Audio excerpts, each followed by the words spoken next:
What's up? It's your boy, the Ted Smith. Thanks for listening to the Men's Room Daily Podcast. Want more? Check out the greatest podcast in all the land, The Podcast. Be sure to subscribe and listen to a brand new episode every Tuesday night. Unfortunately, what you're about to hear is real. The members of this radio program are simply not that bright, or what some people would call educated. They are merely stupid. They're not trying to offend anyone on purpose. And all have played doctors on TV. You have been warned and are cordially invited to join the party. This is the Men's Room. Get it, man, and get with the countdown. Get with the countdown. Shake this square world and blast off for Kicksville. The trippers, the grasshoppers, the hip ones, all gathered in secrecy and flying high as a kite. This is the Men's Room with Miles and Thrill. You know what they say, shake your radio more than 3 times, and you're playing with it. You're listening to the Men's Room.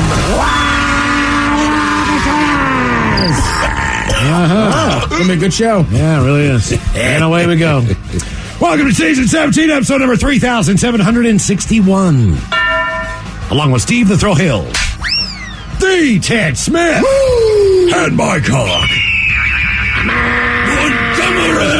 And you are the Men's Room.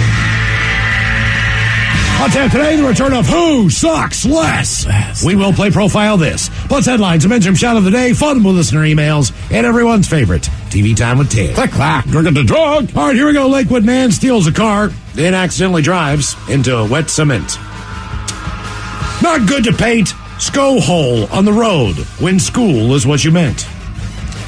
Florida man trying to impress girl on first date gets into a high-speed chase. Groom trying to make dramatic entrance on cycle plants right on his face. And an otter steals a California man's surfboard. That is all coming on today's very special episode of The Men's Room. And now, here's the question. Hola, bitches. Good day to you and yours.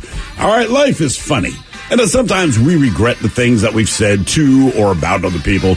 Maybe we were just in a bad mood or we weren't reading the room or whatever. But, things come out of our mouths that we wish we could take back. And then on the opposite side of the spectrum, sometimes we regret the things that we didn't say to someone. Even if something as simple as, Lori Longbottom, you have the greatest ass I've ever seen. Or, hey, dude, stop talking because your breath smells like the gates of hell. Now, to that end, we do have the story of a wedding singer who called out the groom as a cheater. It turns out that the groom had dated the wedding singer for 5 years, but cheated on her with the woman that he was marrying. Now, be that as it may, maybe his wedding wasn't the best place to bring it up. I don't know. But sometimes you just keep your mouth shut. And that's why we also have a list of things that parents secretly hate about having kids. And all of it is pretty accurate, but you can't tell your kids. But we will share it with you. And today, we want you to share with us your answer to today's question. Think about all the things you've said, or all the things you wish you'd said, or all the things you really wish you would just open your mouth and go ahead and do. So today, we want to know, what should you have not said? Or what do you wish you had said? Be part of the big show. Call 206-421-ROCK. Like the Men's Room on Facebook. Follow us on Twitter and Instagram at Men's Room Live. And send your emails to the Men's Room at KISW.com. 99.9 KISW. All the cellos, away we go. Welcome to season 17, episode number 3761. What a large and in charge program we have for you today. Guaranteed future repeat on this smoky Wednesday. Yes, indeed. Smoke them if you got them, and not just walk outside. Yeah, no doubt. You might be better off with a cigarette in your mouth just to use the filter. There you go. Just to clean the air. Just suck it through an unlit cigarette, yes. The exciting return of Who Sucks Less. Steve, you bring us 3 stories from the news each and every week. They all suck to some degree. We have to determine out of the 3 stories, which involve bad things that people do, which one sucks the least. How are we looking this week on Who Sucks Less? Ted asked me earlier, because he's always worried that it's going to be something horrible, and I told him the best way to explain this is just like, damn. That's it. Okay. Right? You want us to be angry, but just damn. Damn. I mean, damn. Right, exactly. All right. What else do we have for you today? All coming up on the Odyssey app. You get more Men's Room every Monday through Friday at 6, exclusively with the Men's Room Happy Hour. Made it to episode number 251. As you know, if you've been listening to this program for a number of years, one thing that we always celebrate is the last day of summer and the first day of fall weekend. Yeah. Oh, of course, yeah. So we're not going to be here for the next couple of days. So we're going to do our football picks today on the men's room happy hour. So join us for that. All right. I absolutely suck this year. Oh, by the way, the tallies. We had a guy ask us the other day on Twitter because I did not say it. So far on the year, I am 11-18. All right. Which is horrible. Yes. Steve the Throw Hill, you're not too bad. Ted, you come in second worst at 13-16. Yay. Followed by Steve at 14-15. So none of us even at 500 at this point. Up until Mike Hawk's 17-12. All right. What the hell? There's a reason you do that football blog. That's right. You know at KISW.com. Telling you, man, you got to look at the refs. You know what, man? Yes, I that's the secret. think I know players better. It's sad to say, I kind of got tired of fantasy football there after a number of years of playing it. Just trying to keep up with everything and make sure my guys were in, not injured and all that stuff, and trying to find somebody to pick up. Actually, that did a lot of good as far as knowing players and kind of understanding a football team a little bit Like better. I said, Baltimore's defense needs to look at that. Said this to Miles. Yeah. Like, hey, man, why don't you see who the fantasy footballers are picking? Because apparently you had not heard of a guy named Tyreek Hill. Listen. Now, most people, they were aware of him and understand, like, you need to cover this guy because he's real dangerous out there. But now they know. So I really feel like, hey, defensive coordinators, here are the people that other people, just us regular laymen, think are pretty good players. Yeah. Might want to do something about that. By the way, if you don't have the Odyssey app, download it now. It's absolutely free. From there, you want to search for the Men's Room Happy Hour channel. We go live at 6, so that channel only goes live at 6 o'clock. Keep in mind, it is an adult language content portion of the show, so we don't have to follow the same rules as we do on these airwaves. So keep that in mind. It's an adult-only segment that we do for you Monday through Friday. Ted will even drop an F-bomb. Mike still won't, but most of us will. I'll drop a bunch of them today. I don't care. Which is a weird balance. 'Cause sometimes Every other word's going to be an F-bomb. the first time I hear an F-bomb on the happy hour, I kind of shriek for a minute. And then I'm like, oh, yeah, that's right. It's the You're happy hour. telling me. And then sometimes I'm almost ready to drop an F-bomb right here on the program and realize it's not the happy hour. So it's kind of a weird conundrum. When you bring it up here, I always want to curse. I would love to have one show where we could just cuss. Well, I mean, if we can save the money, what is it, $375,000 now? Right. We're never going to have that show. Let's pool our money together. It's never going to happen. Right. It would be like, going to Netflix, so to speak. All right. But I From- wouldn't want from to a curse. regular network. I think it'd be fine if you could curse. But like Thrill and I have talked about it for years. Like sometimes you come up with funnier stuff. You do. Because you can't. Now, if we worked on whatever, like I could curse on my podcast, the podcast, brand new episode out. But I don't do it all the time. Right. Well, I can say this guy's an idiot, but what I want to say... Yeah, he's an effing idiot. That's exactly what You know why? Because he's not just an idiot. Right. You need to drive the point home. There's a reason You know there's what I mean? an adjective. There's sometimes you say shut up, sometimes you say shut the F up. And you kind of understand the difference in what they mean. Yeah, I exactly. think it's just, I like to drop it in between big win. You know, Oh, because yeah, you have big big effing win. win. Right, Yeah, but if I'm like, hey, that was a big effing win for your program. Right. I mean, that Like, means it's big. You know, you marshaled Notre Dame or whatever it was. So, Yeah. Okay. Took down Sparty. Join us for the Men's Room Happy Hour coming up at 6 o'clock exclusively on the Odyssey app. And today we're going to talk about your mouth.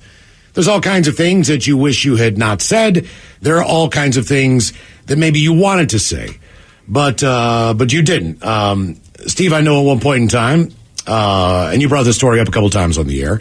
Now, as far as the time that has passed on this story, and keep in mind, like anything else, as far as the way we say things, the words that we use, all these things become a little bit more different over time as you learn that a lot of things that you used to say aren't cool. Right.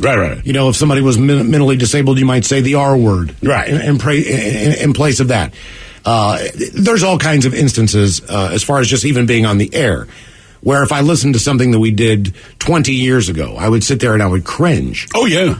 You know, we would There are drop... things we will not do again. We used to do a Philadelphia accent, all right, of a guy. He's like, yeah, you freaking... Right. And we would drop the F word. But we were doing it in a slang term because everybody in Philadelphia calls you gay. Right. Everybody. For no reason. You don't have to defend it now. We used it. We should. We Yeah, don't. it is what it is. I'm just saying, it is what it is. We use those type of words. But at one point in time, I want to say that you were having a conversation at a party. I can't remember exactly what it was, but it was a fact that someone's dog was an idiot, all right? Yeah, See, yeah, I will not repeat my exact words, but essentially, I'm at this party, and I was invited there by a friend, but I did not know maybe half the people there. But you kind of breaking the ice. We're conversational people, and so you try to find your commonality. Someone brought up that they had a dog, all right? And I'm like, I got a dog, man. So you're trying to just have fun with that conversation. I'm like, dude, having a dog is like having blank. And I will not say what I said, but And keep in mind, I even stole this line from my buddy who was at the party.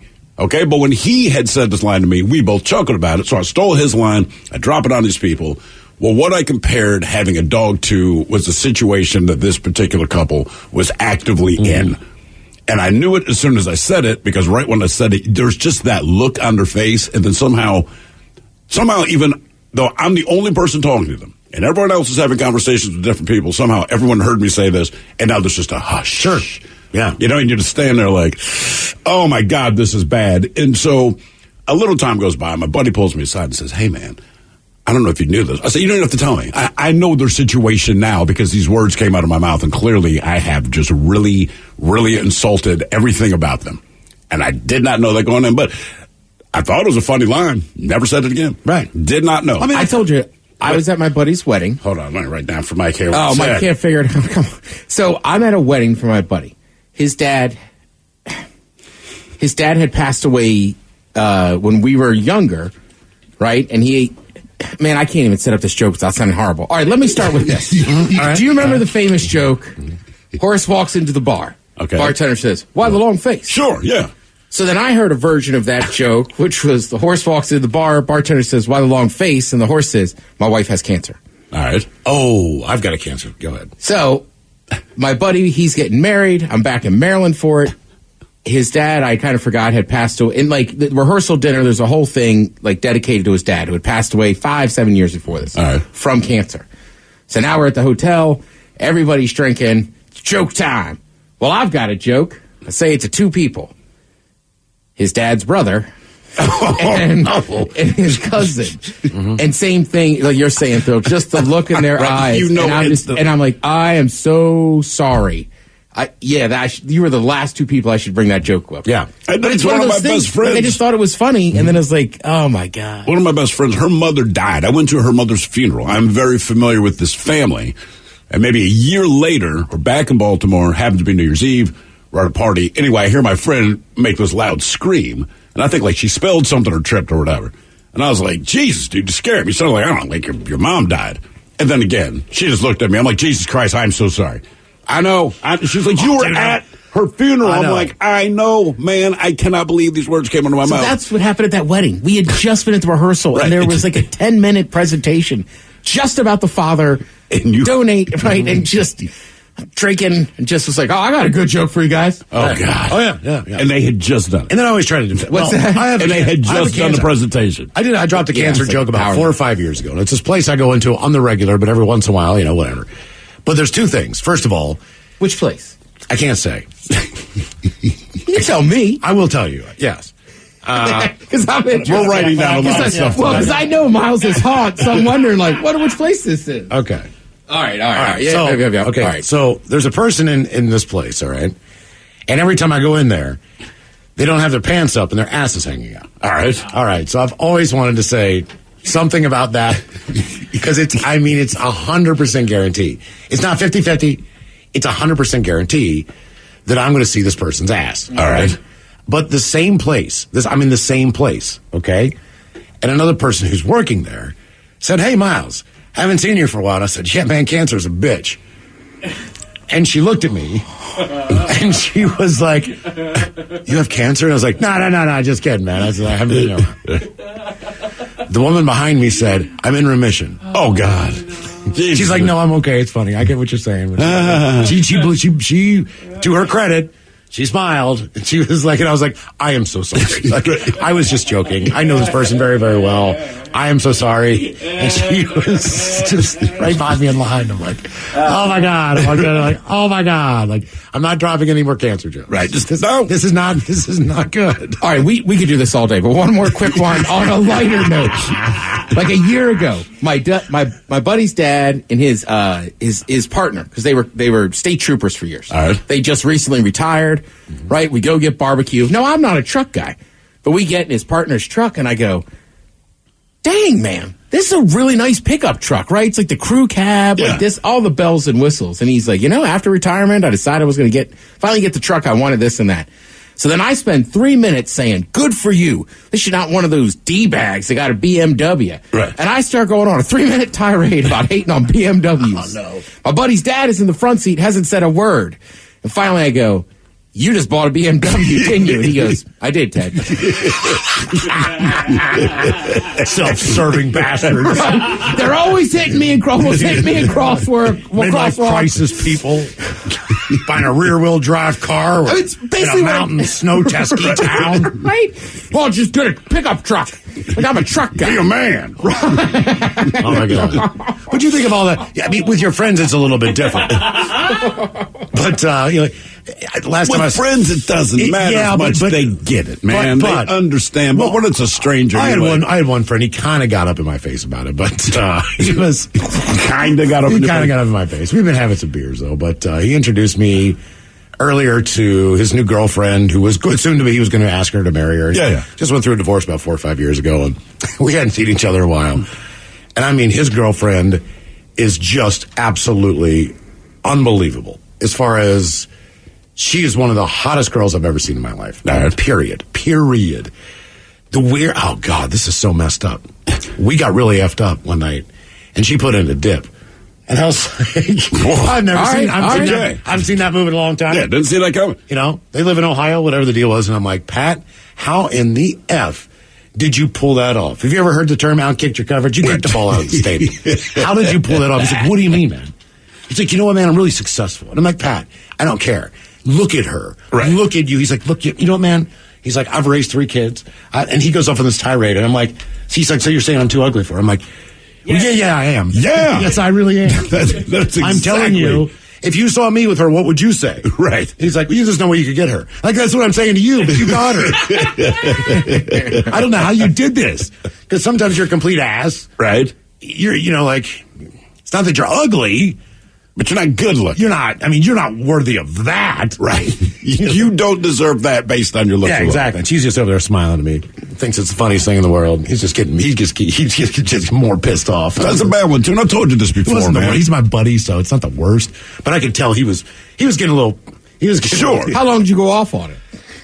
I probably couldn't stop talking about her. All right, so like one comment or two is. But I did. Because I catch it a lot with girls I date, and then it's just like, all right, like there's a line where it's like, it's not funny anymore, man. Right. Like, okay, I get it. Maybe the goods are just that good. Right. What do you want to hear? I'm rich. I pay her. She's a hooker. Okay. Right. My buddy, she actually gives a crap about a personality. My buddy dated this chick on and off forever, and finally they break up, and we're at the bar. I never really said anything about her personality, but I just said, dude, honest to God, man, I got to be honest with you. Like, first time I met her, and every time I saw her, she's had big ass gums and those little ass teeth, man. And just look at her just freaked me out. So I'm kind of glad you're not with her.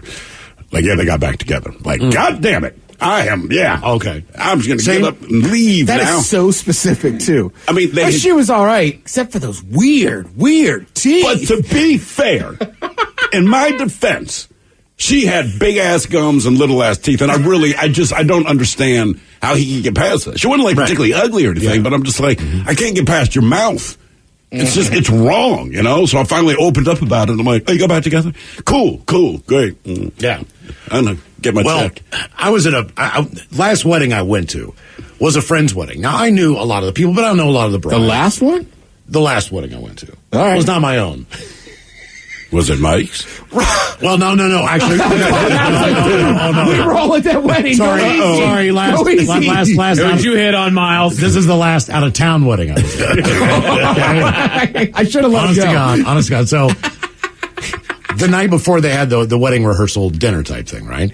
So there was a bunch of people who were involved with that, but everybody else who was at the wedding, we all they got a big room at a restaurant, so we all were just in there doing our own kind of non-rehearsal dinner with everybody else, right? All right. Okay, so earlier in that day, I met the wife of a guy that I knew. His wife, I did not know. He married her later after we moved away. But they just had a little baby. Turns out that the mom was going to basically watch the baby during the ceremony. It was one of those things where they just couldn't leave their baby home. Okay. It's a baby, right? Right. And so I had seen him play, because I like babies. So I go up and play with the kid. I'm looking at this kid. I'm like, this kid does not look right. There's just something about what there's just something. I don't know. Like babies have really big heads, but this kid had a head that looked like an alien. It kind of looked like the latest Tom Brady pictures, if you know what I mean. Like Right. Standard duper V-chin, you know what I mean? Like really weird, but gaunt cheeks, like malnourished looking. Yeah. So, okay, so I'm standing talking to 3 or 4 people, and they're talking about the baby, and I was like, "Oh, you mean a baby?" I was like, "Yeah." So I played with the baby last night, and I said, "What the F is going on with that baby?" Oh, damn. The wife's sister was standing there with her husband. So this woman's, well, not the wife, the mother's sister, the mother of the baby's sister, is standing there with her new husband. And she looks at me and she's like, "That's my sister's kid." I'm like, "What a cute kid." I'm like, "Yeah, it's really nice." I was like, "Oh my God." But this kid, man. Because I was like, what the F is wrong with that? I just wanted to see if anybody else knew. You know? Like, is there an explanation for this? Because the kid does not look right. Sorry, it's weird, man. What is anybody supposed to answer that, too? Like, did you see the baby? I'm not wrong, right? Right. Like, that kid looks up, right? Oh my God, what happened? Like, Jesus, man. I was like, God, I'm going to have to hang with him for like 2 more days. It was only like 50 people in the wedding. It wasn't like a big wedding. You know, I'm like, now she's going to tell her sister. Right. I don't think she did because her sister never really shot me any looks. Right. But I completely avoided that couple. Never saw the baby again because the baby was carted off to be babysit the whole time. And it was just like, man, golly.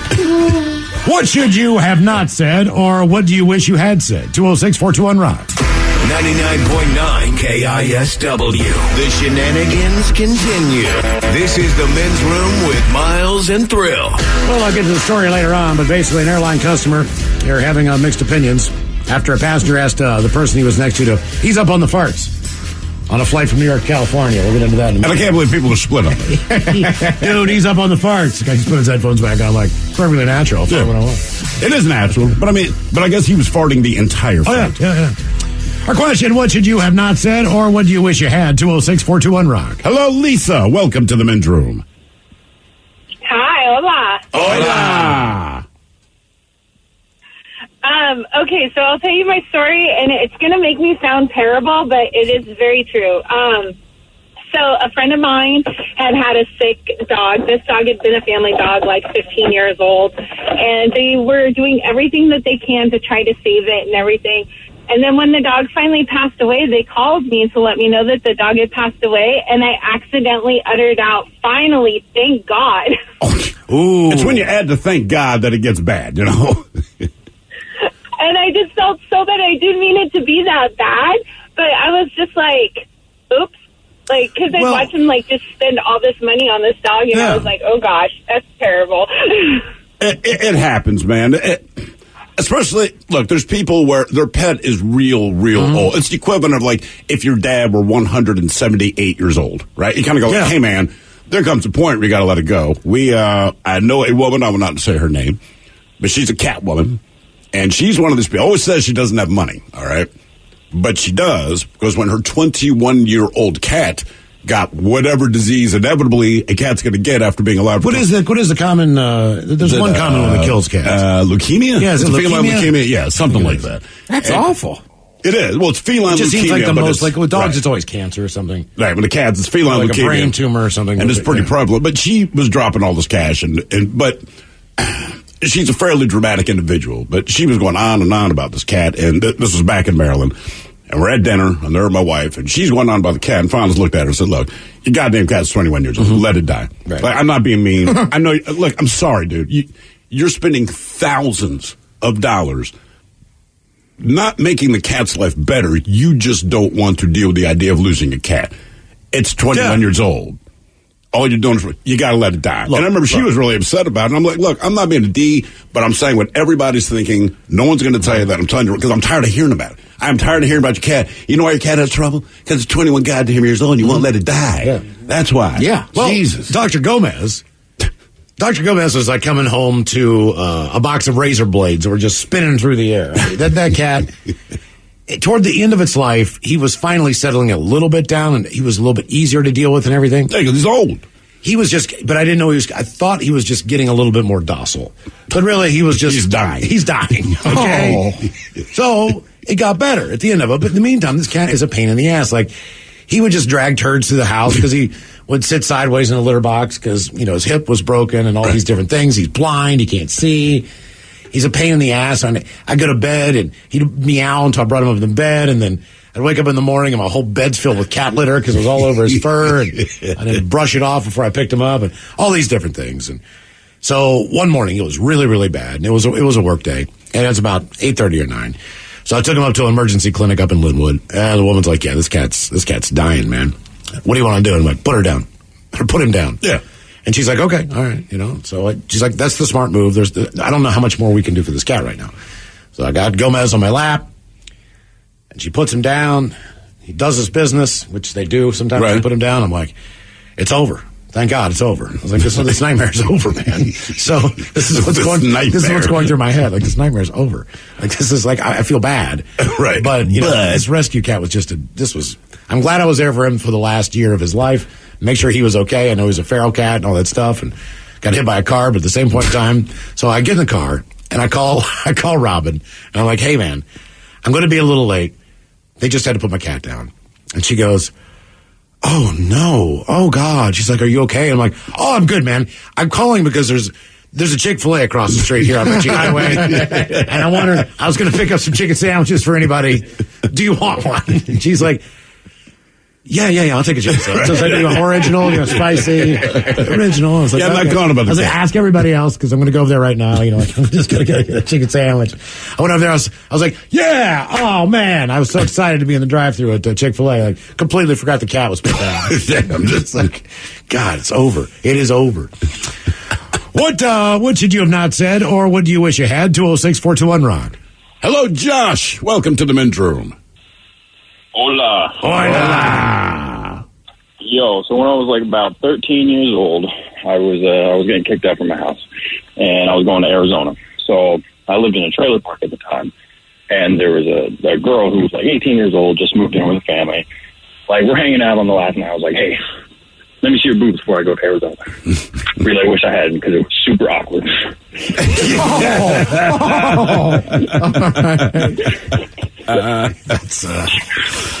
And then I got one more. So I used to work at a wholesale facility.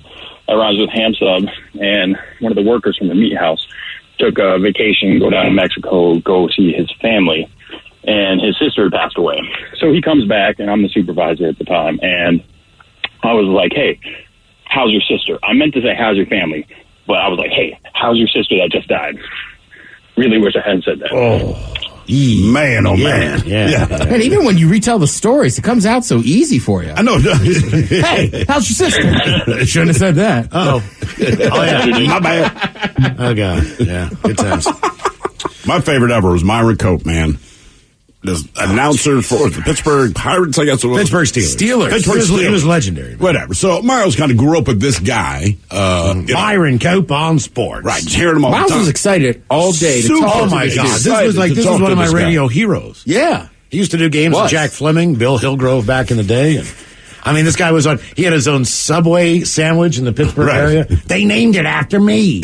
It was like the Kabasa, Myron Cope, Polish Right, if you ever watched NFL films, you've seen an episode on him. Guaranteed. Mm-hmm. Yeah, he was very unique and very colorful and everything else. Great interview. But we had him on for a good long time, right? But he was enjoying his time with us, but he's just like, he had indicated to us several times in the interview, like, I have to wrap it up by this time because I just got somewhere I got to be, right? So we finally get to that point, and he's like, "Fellas, I'd love to keep talking to you, but I got to run." So Miles, and again, this is Miles' hero, man. So Miles does good research on people. Anytime we're going to do an interview, so he says, "Hey, Myron, man, thanks so much for being on the show. Really appreciate you taking the time. All-time classic announcer. And hey, man, do us a favor. Say hello to your lovely wife for us." Myron comes back and says, "Well, fellas, that's why I got to go. I'm putting flowers on the grave today. It's the 10th anniversary of her death." I mean, and by the way, when the bumper music is playing, we're going into break at this point in time. I can't remember what I said, but I'm just sitting there with my hands in my face like, oh, my God in heaven. And the thing about that is that from that point in time in my world, that opened up a highlight reel, if we could put one together, of me sticking my foot in my mouth, asking people about their parents, with most of the time they come back would say, "Oh, my mom passed away last year." Right. You're notorious for it. It's unbelievable. I mean, it is just like clockwork. It has happened probably a dozen times since then, and I don't know why. I keep just walking into this bear trap. You keep asking. I know it's we'll there. Have a caller call in and just tell a story about their parents. Right. And it's the end of the story. We've all laughed. Well, for some reason, you'll be like, "So how is your mom?" And of course, they're like, "Oh, well, she passed away 5 years ago." Yeah. Basically, that's what it comes down to. It's like, yeah, my mom can't drive, blah, blah, blah, blah, blah, whatever. Like, oh, is she still driving now? No, she's dead.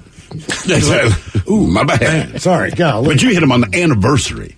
That I felt so... And he's literally going to her grave to put flowers. Yeah, I felt absolutely horrible. I have told this story before, but so there was a I'm so glad I was there for that, by the way. Unfortunately, I don't know what it is. I'm sorry. It was so awful. It was awful. It was awful. I was so glad it wasn't you. Never talked to him again. When he passed on, I actually felt better because I knew he wasn't around to think about that jackass who asked him that dumb question anymore. But that guy was also so nice. I don't think he cared. But no, he did not. That interview mattered so much to you. I know. That's what makes it funnier for Thrill and I. I know. It's like, goddamn, he just crushed his own hero. Yeah. So, Mike, you could let out a belly laugh. It was awesome. I think it's the same way you would notate something like in the restaurant world as far as who you're serving, as far as what they ordered, which is done on a regular basis. It's just part of the guy with the big nose, bald dude. Right, trust me. Red all shirt, the time. whatever it is, black guy, like woman with too much jewelry on, or too much cologne. Just working and fat chick on the end. I mean, seriously, that's just know if you're in a big group, right? So there's 6 or more people, and I don't know what it's like. The bar back is going to help the waiter deliver the food. The reason they know what you ordered without ever having been present is because your physical description has been written on that ticket, and you probably don't want to see it. Right. So I also end up playing a golf with a lot of people, and you only play with them maybe one day, but they want to play with you again, and you play at the same place. We should play again. Sure. So I will put stuff in my phone like I will put the first name and then how I know them. So the first name, but they're never their last name, just like John Golf or whatever. And I've got a name. But you put descriptions in? I put descriptions in to remember exactly who this John is compared to other Johns, because I've got 2 or 3 Johns in there. So John is the golf guy, right, or whatever. All right. But I've got this one, and I won't say the name, but his last name, and I know I put golf and then ears, because the guy has the biggest ears I've ever seen on someone. I mean, they are unusually large to the point of being a distraction. Like, you're just looking like, God damn, like, I have big ears. Those ears are amazing. Like, they come out the side of his head. So he's like Johnny Ears. He's like Johnny Ears, basically. Johnny Golf Ears. That's how I have it in my phone. So back in Baltimore, there was a woman, and we had a lot of nicknames, as we still do today, but... for the record, that could be part of the problem. Yes, it is. It's to help remember what is who the person I'm just is. telling you, you guys give nicknames all the time on people's descriptions. But we're smokers, and you see kind of the same people. It's like, I don't know their names, so you... He's doing it in his phone. It shouldn't be shocking that you run into this problem. Yeah. It's my point. Like, I say people on my phone is like, I don't know, George, Mike's friend. Right. Yes. I have some of that. I do have some of that. Weird birthmark. But in this case, right. So in my phone... This woman who used to deal weed in Baltimore, and to the life of me now, I cannot remember her actual name. It is just, it's times gone by. You honestly don't know her name? I do not. I think it's Gina, but I don't. Gina seems like the right Baltimore name. I just don't know if that's it. I'm pretty sure I'm close. But she had very, very skinny legs. Okay? I mean, like, unusually skinny legs. And a very big torso and a very big top without a butt. But she had like a kind of a thick neck and traps. She kind of looked like a tick. All right. But the way that her neckline came down, it kind of came down. She just kind of. He didn't say she looks like a tick. She kind of looks like a tick. Her traps were kind of big, so she looked like Jabba the Hutt. All right.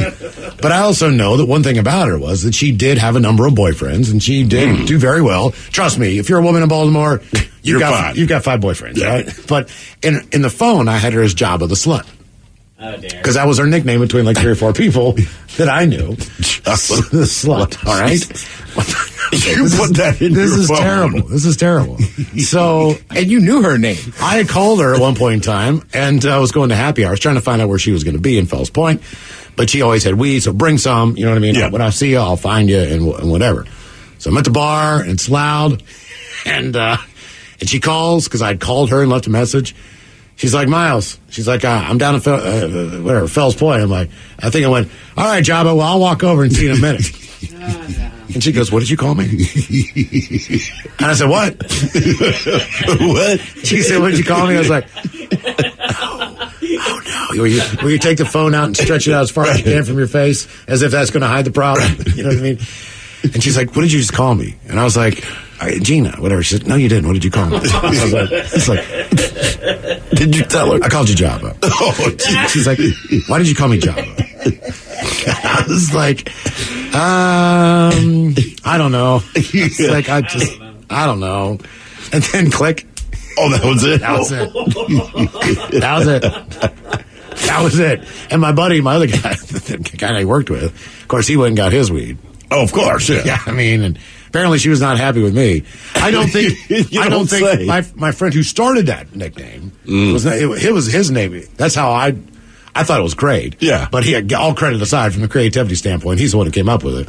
But I was like, "Did you say anything?" And he's like, "No, I did not say anything about that." He's like, "No." I was like, "Did she bring it up?" He's like, "Oh yeah." Oh, and I was like, damn it, I just lost my weekend. Yeah. That was like, oh, man. Okay, Jabba. I like your response. Jabba, what's up? What? What do you mean? What? Like, oh, no. There's no way I can get out of this. Right. There's absolutely no way I can get out of it. I was just like, oh, no. I was such a jackass. Jabba. I've done it a million times. What should you have not said, or what did you wish you had? 206-421-ROCK. We got to take calls today? I don't know. Miles could just keep telling stories. Just horrible. Hello, Laura. Welcome to the men's room. Hello. Hola. Hey, long-time listener, first-time caller. Wonderful. Welcome to the show. You. Why, thank you.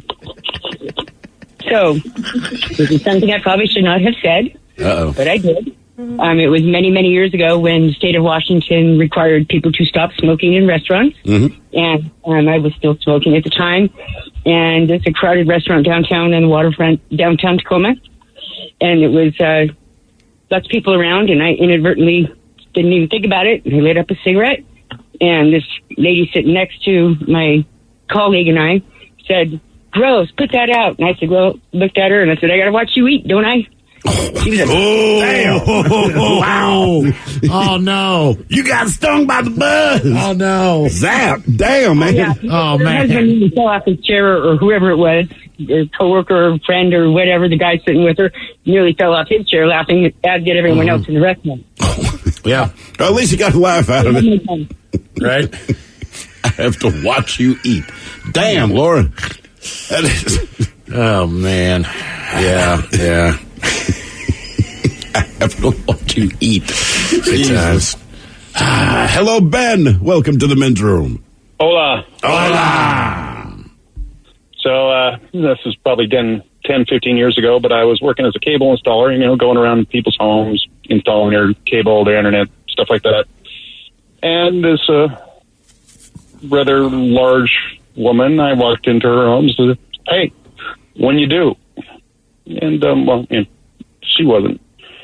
Oh, no. Yeah. Man. I don't think I've ever stepped in that one. I've never stepped in it, but I only didn't step in it because people like you, Ben, have warned me when I was younger, Correct. like, look, dude, if you don't know definitively that a woman is pregnant, do not ask her when she's due, because if she's not pregnant, it's a bad moment. Also, and seriously, on the pro tip, too, there's a lot of things that, and a lot of complications that could happen in the life of pregnancy, right? So, until you know for sure, I say nothing. That there is a baby in this world, never say anything, ever, until you are completely confirmed that the baby's healthy, the baby's okay, and the baby was born. That's another one, too. If you see somebody who like, "Oh, you look great, how'd you snap back?" Or even if you just say something like that and you don't mean it in any other way, like, "Wow, you look great, I got that baby weight off of you," or whatever the deal is. Yeah, you're right. I will say, though, there is, and listen, it's not a comfortable subject, but miscarriages happen. Yes, they do. Yes, but exactly. And if you're not immediate family, people don't know. You're not privy. Right. So it happened to me once on a Thanksgiving, but nobody had told me, so it just seemed kind of natural to be like, Of course. Right? Because the last time I saw you, you were you were pregnant. You were very pregnant. And excited about this. So I never know what that Correct. line is. Like, but I do feel I've never like- been through it, so it's easy for me to say, like, maybe we should talk about it more, but the person going through it obviously doesn't want to tell everybody. But if I know in advance, make no mistake that if you roll over, right, like the party Saturday. Yeah. Do not ask so-and-so about this happened. Like, I would Correct. give you a heads up. I mean, and that's one of those things like, hey, man, you got to help a brother out. Because we're going to ask about a kid if the last time I saw you were pregnant. Because it's the easy conversation, right? You got to let someone know. Yeah, I will just say an in-law left me out to hang on that one. Okay. The guy with a hot girlfriend. Yeah. Okay. Oh, Jesus. What else did you say to him, man? Okay, listen. No, I didn't say anything to him. He was the guy that I was supposed to call about the East Coast wedding. Okay? So I finally called him. To check on it. He did not want me to be in the wedding. Okay. He did not want me to be like any best man or anything like that. I understand why. Because you never got back to him. But he wanted me to know the dates and to write all this stuff down. So I said, who's all going? And, a couple other my buddies. So I talked to my buddy Jeff. Jeff has been married to his high school sweetheart since they were 18 years old. And I was like, and he's like, hey, man. So I'm talking to Jeff about this, trying to arrange hotel rooms and stuff. And I said, hey. Are you and Jen, are you guys going to get a room? Because if not, I'm going to ask Brian, if we can just share a room so we can save a little money on because a hotel's a nice hotel. And he says, no, man, I was going to ask you the same thing. Jen and I got a divorce. And I was like, oh, God, Jesus, man. Like they have kids in college. They've been married. I've never known them not to be together. Right. I was like, actually, I was going to ask you if you wanted to room up. And I'm like, oh, my God in heaven. So you guys rooming up? No, I already told Brian I would because I thought they were still married. I was like, Jeff, I'm sorry, man. He's like, really enjoying the single life, though. So I'm like, oh, thank God. Thank God.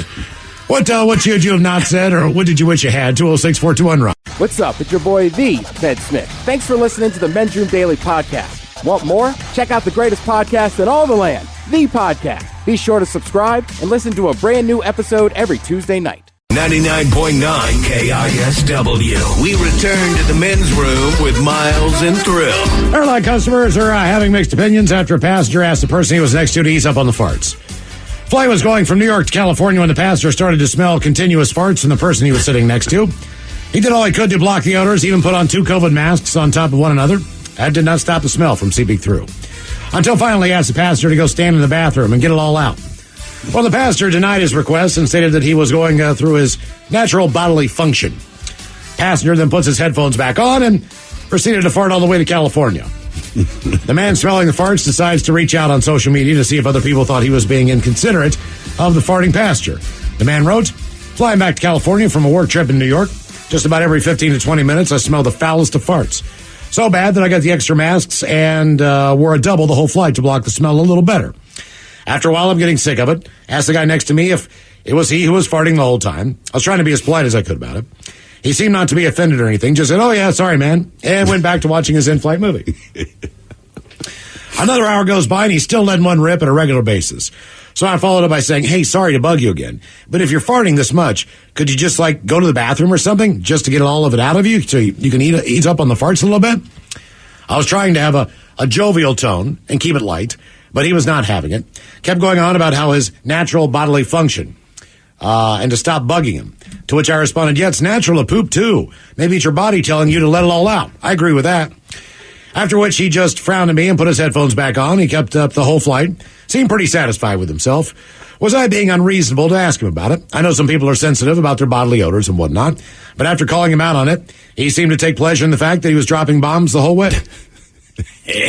Our question, what should you have not said, or what do you wish you had? 206-421-ROCK. I did fart on a plane once that made everyone mad, but no one knew it was me. But it smelled real bad. It was a silent but deadly.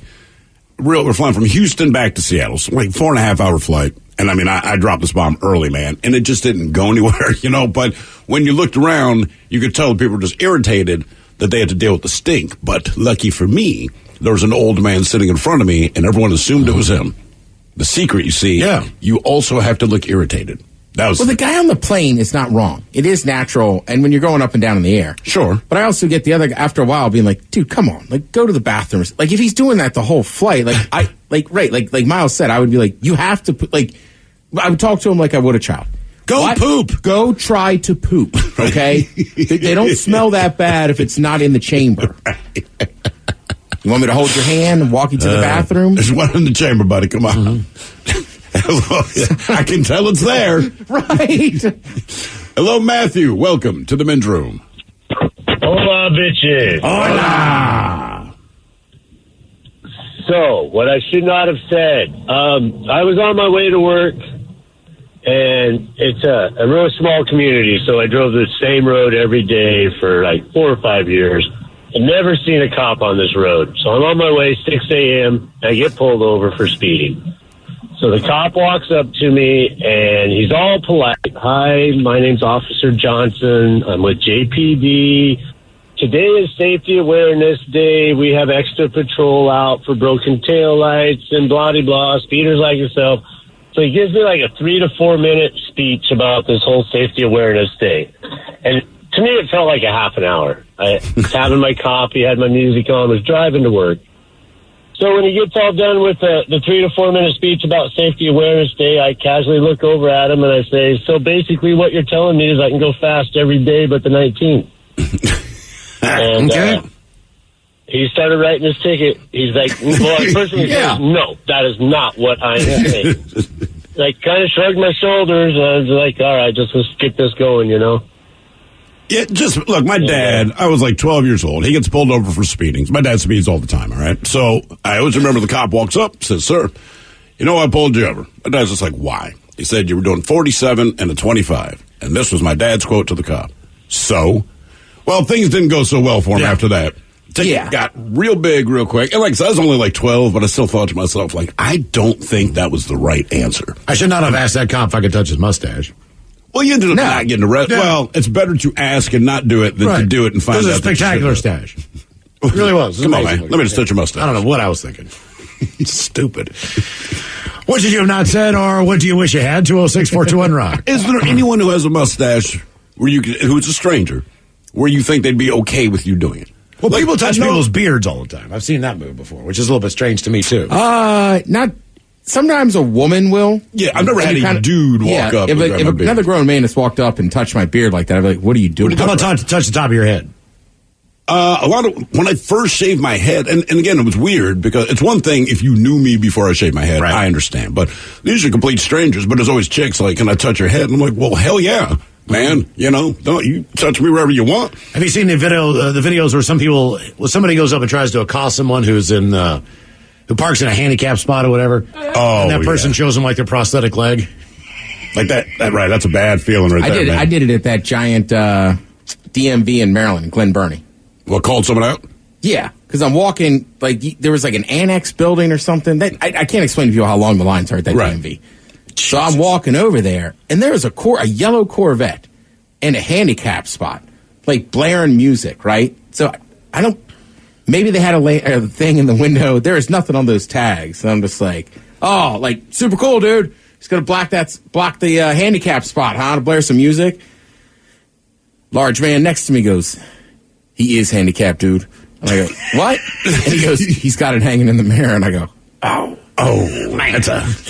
That's a bad feeling. That's the worst I've felt, man. Right? And I'm putting it lightly the way that dude said it to me. I was at the handicap stall in a mall. No big deal. And I always state that it's the biggest one. And I've never, ever been in a handicap stall and then someone who needed that stall shows up. And I remember sitting in there doing my business. And like anything, you know, when you're in a public bathroom, you're trying to be a little quieter about the poops. So you're taking a little longer. And I remember you could, under the door, I could see the wheel rolling up. And I'm just like, no. Oh, my God, you got to be kidding me. Right, but the thing is, he's now just waiting. You know what I mean? So I basically got to cut my poop short because I want to blow it out right there because he's not going anywhere. It's the only stall he can get into, right? Wipe my ass, flush the toilet, and it's just that moment. Man, I open the door and just the mean mug this guy's giving me. And it's like, yeah, I know, man. Just like, what are the odds? That's better than me mouthing off in the airport bathroom about thinking about what all the things I wanted to do to the flight crew there. And we flew to San Diego, and that was horrible. Late flight. We got in around midnight, I want to say. But anyway, there's no one. Nobody in there. Only two of empty. us. We walk in the bathroom. Miles is taking a dump. I'm taking a leak. But Miles is now talking to me from the stall going, man, that flight attendant was hot as F. And now he's giving me a very colorful dissertation of what he would like to do with her between the sheets. But as he's doing this dude walks in with his kid. The kid's like 5 years old. So they're on the other end of the bathroom down at the little urinal. And I can feel the dad is like just staring at me. And I refuse to look in his direction because I'm trying not to laugh. Miles does not know they're in there. So Miles is just talking. And I mean, It's graphic, sexual cuss words, man. Horrible. It's Miles. And it's horrible. Oh, yeah. So I finished peeing, man. I still don't make any eye contact with the dad. I just walk by, wash my hands, walk back out into the regular gate, and I'm dying of laughter. And Miles just walks up. He's got that look on his face like, dude, why didn't you tell me? I'm like, what do you want me to say? Yeah, what's he supposed to say? I guess I could have just said, hey, man, there's a kid in here. Mm-hmm. But I liked the idea that you had no idea. I had no idea. You were saying all that stuff. My God. That kid got a quick education. What should you have not said, or what do you wish you had? 206-421-ROCK. Hello, Rich. Welcome to the men's room. Hola, boys. Hola. So I've always felt like I'm okay with the gift of gab, being able to flatter ladies, whatever I got to do. I don't know what happened this day. It was after the holidays. Got a bunch of returns to make. I'm in line at Fred Meyer. Me and this lady standing there. We share a smile. She's got a young child with her. I look down at the young child and I go, "Oh, spending time with grandma today, huh?" Lady looks over at me and goes, "No, I'm mom." Yeah. That's going to happen when you're an older parent. I think most older parents understand. Grabbed my stuff and ran away. I'll tell you what, the best we heard, man, our hair club, all right? So he had a kid. He's probably, 55, maybe, somewhere around there when he finally had a kid, okay? And his kid is a boy, but he has long-ass hair because it's rock stations. The kid looks like a future rocker, okay? So our boss is with his son getting coffee, and I want to say the woman behind the counter asked something about his granddaughter. He's like, "It's my son." And he was pissed when he told us, and I just started dying. I'm like, what? It's like, yeah. They think, man, son's a girl, and I'm the kids grandfather. that age I feel like, especially like 3 and 4 year olds, like long hair on boys is much more prevalent. Like I've done it a few times, and I'm like, and I'm pulling my buddies. I'm like, man, come on. Like it's a little kid. Like, you know what I mean? Like he or she has long hair, but you can't really tell the sex of a person until they're like, 10, 12? You know what I mean? Like a 4-year-old. And their voices are the same. Right. Their voices are both high pitched and streaky. Well, look, I mean, when my kid was going to preschool, for the most part, in elementary school, and especially in Seattle, people do choose to have children at later ages, as far as they're establishing their career and everything else. But the dynamic of people who were parents and all had the same age kid with me, it's interesting to look around the room at those like parent invitation things and realize that you have some parents that look like they could be your kid. Correct. And then you have some parents that look like they could be your parent. There's a kid at my kid's school now, and man, I feel bad about it. I only found this out this summer, all right? So I've known this kid since my kid's been there. I have known this kid's parents, all right, since that kid's been there. I just did not realize that his dad was his dad. I thought for sure his dad was his grandfather. I've thought this for 6 years. And finally my wife's like, "That's his dad." I'm like, Jesus Christ, he looks like ass. I mean, wow, man. I didn't, because his wife, I don't know, his wife's probably 40-something. I don't know how old this dude is, but I mean, he looks like he's 65. Oh, God. I mean, my mom was a little bit older when she had me. It's the same thing. I had a computer teacher once in grade school, and he was like, "Yeah, like I talked to your grandma," and I was like, "That's my mom." Was he like, "Oh, my bad"? Oh, he felt terrible. Right. Yeah. Like, you know what I mean? Like, I think it was almost worse for him than it was for me as a kid. Oh, sure. Yeah. When I was in second grade, my best friend's name was Zach. This was the year before I was going to move to a different elementary school. Zach and I were best friends. Zach lived with his grandparents and literally maybe 200 yards away from where my house was. So we walked to school together, walked back home together, sleepovers and all that stuff. I really enjoy going to his house for a sleepover because grandparents are always a little bit more lax. Of course. You know, but as a second grader, I kept asking Zach when his parents were going to come and see him. And he would never answer because I didn't understand the concept. Right. You know, and he would never, sometimes didn't answer me and he'd go bang, bang. And I was like, what is bang, bang? I don't even know what the hell that means. So I kept asking him. It didn't really seem to bother him. He just he never asked me. One day I come home from school and my mom sits me down and she's like, "Hey, we need to talk about something." And I was like, "Sure." And she's like, "Zach, your friend." She's like, "Don't ask him when his parents are coming to see him anymore or when they're going to come and pick him up or when can I meet them?" Yeah. And I was like, "Okay, why?" You know, and she's like, "Well, his parents aren't around anymore. He lives with his grandparents because his parents were shot Oh, Jesus. And I was like, oh, that's the bang bang.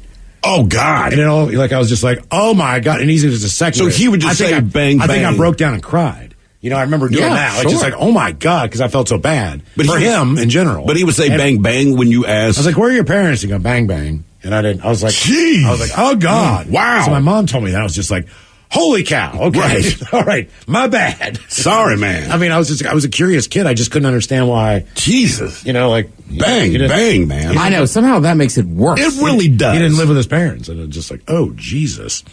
What should you have not said, or what did you wish you had? 206-421-ROCK. Hello, Jim. Welcome to the men's room. Yeah, this is, I'm Jim. When I was in the Navy, we had this young man that was one of those corn-fed, big, large, muscular kids that just got in the service, and he wanted to get in good with the yeoman that was in the yeoman shed. So we told him to get in good. He should go ahead and talk about his sister, because his sister was a dancer, and he liked talking about her. So the yeoman was in on it, and we went ahead, and he went out there and asked how his sister was with her dancing and such like that. And the yeoman turned around and told him to, man, in a serious voice and a serious face, I don't think that's very funny. My sister doesn't have any legs. Oh, God. And that poor boy, we all had to hide from him for a long time because he found out we were all in on it. Because that boy would have gone ahead and tore us a new, Yeah, we used to do that a lot in high school, man. And I've regretted that ever since because, even though it was a joke, it wasn't cool. Okay. Yeah. I mean, we would do that in high school, but you didn't target people who may have actually lost their mother or father. But like, oh, dude, have you asked Ted about his mom? And you have no idea, right? So, hey, man, what's up with your mom? And then the other person is my mom was hit by a car yesterday. You're like, oh my God. I think I walked into that twice, and I'm not asking anybody about anything. Yeah, I mean, look, I do it to this day, but it's got to be simple stuff. What do you mean? I think I did it to Mike a month or two ago. Just as we were going to we were watching sports. I thought it was you. Something, and I was basically, I don't know. The easiest one I remember is our buddy Marshawn, right? Mm-hmm. So he's going on this trip that now, Will went to high school with me. Okay. Right, to DeMatha. But, my brother didn't. Nobody else in my family did. So as much as I talk about it, basically all the other Smiths are not fans of DeMatha. So I was as soon as we land, I'll make sure you ask my brother what year he graduated from DeMatha. Oh, you're right. So just little stuff sure. Right, it'd be if somebody doesn't know you two and they're they're like, oh, yeah, these are the two guys you work with. I'd be like, yeah, just make sure you tell them you're a Steelers fan. Right. So, that kind of stuff. That's what I'm saying. I do it to this day. Nothing terrible. Mm-hmm. What should you have not said, or what do you wish you had? 206-421-ROCK. Hello, Corey. Welcome to the men's room. Hola, bichola. Hola.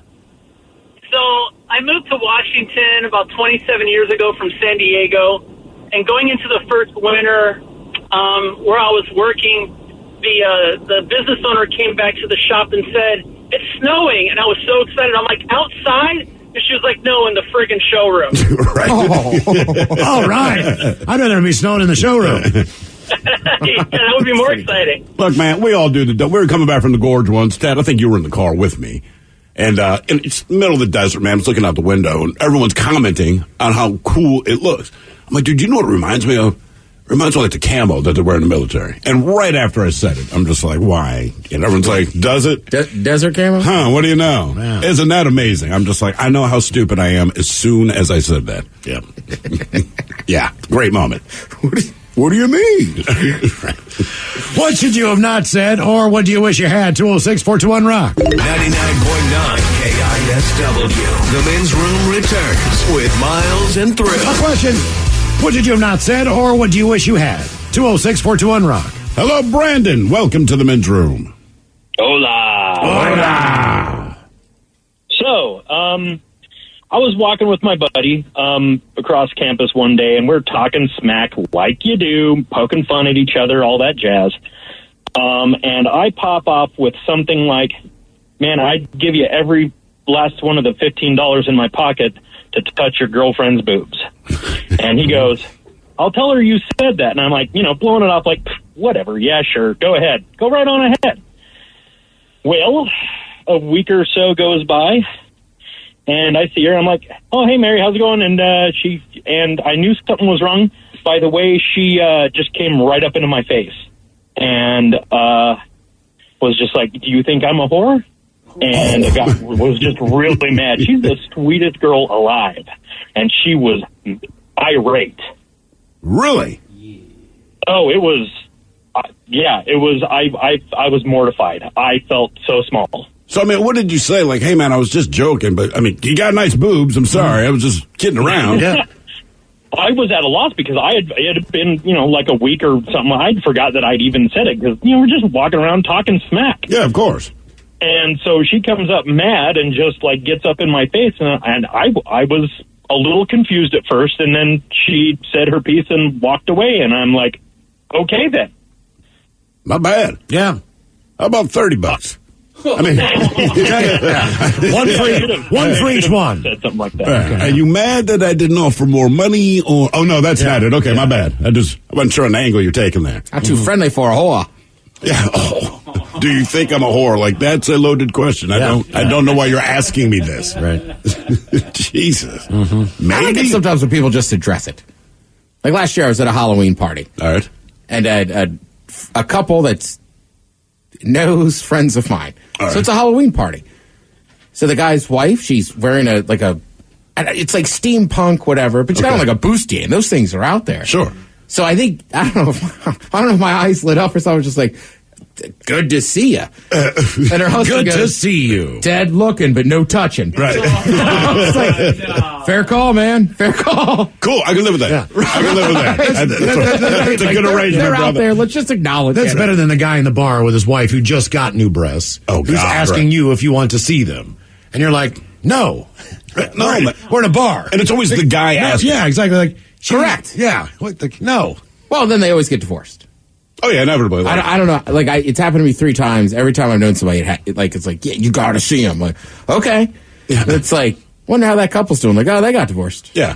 All right. I remember one at Preakness, man. We're working at the radio station that do the Preakness infield for the big race, the second jewel of the Triple Crown. And this drunk woman, she just won't leave us alone. And finally, she's like, "Oh, yeah, new boobs." It's like, great. Do you want to see them? And I'm like, not really, man. Be honest with you. And the look on her, like she was crushed. And it's like, I'm not trying Do you wanna to see hurt my your penis? feelings. I know that most guys want to see boobs, and on a different day, man, like maybe. But no, I don't want to see your drunken, sloppy boobs, man. I'm sorry. Yep. But she was crushed. I'm like, how did that hurt your feelings? I just want to see your boobs, all right? Is that cool? God. No. Hello, Steve. Welcome to the men's room. Hello? Hola. Hola. Shoot. Yeah, I forgot. My name's not Steve, but my boss's name is Steve. Okay. Oh, well, who was on the line? Was Steve waiting? That's Steve. I love Thrill, but that's Steve. Yeah. Okay. So I worked for this guy for about 5 years. I gave him my 2 weeks, and he read the papers, and he said, "Why would you do this to me?" So I'm not doing it to you. I'm doing it for me. How is there any confusion? Exactly. Like, can you not understand? Okay, I'm pretty drunk. I'm in a robe. I just had sex. I don't know. I'm just fired up.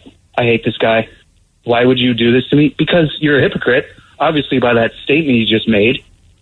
So did you offer him anything, or did you just like... No, I could. That's why I called in, because it's like I would never say this.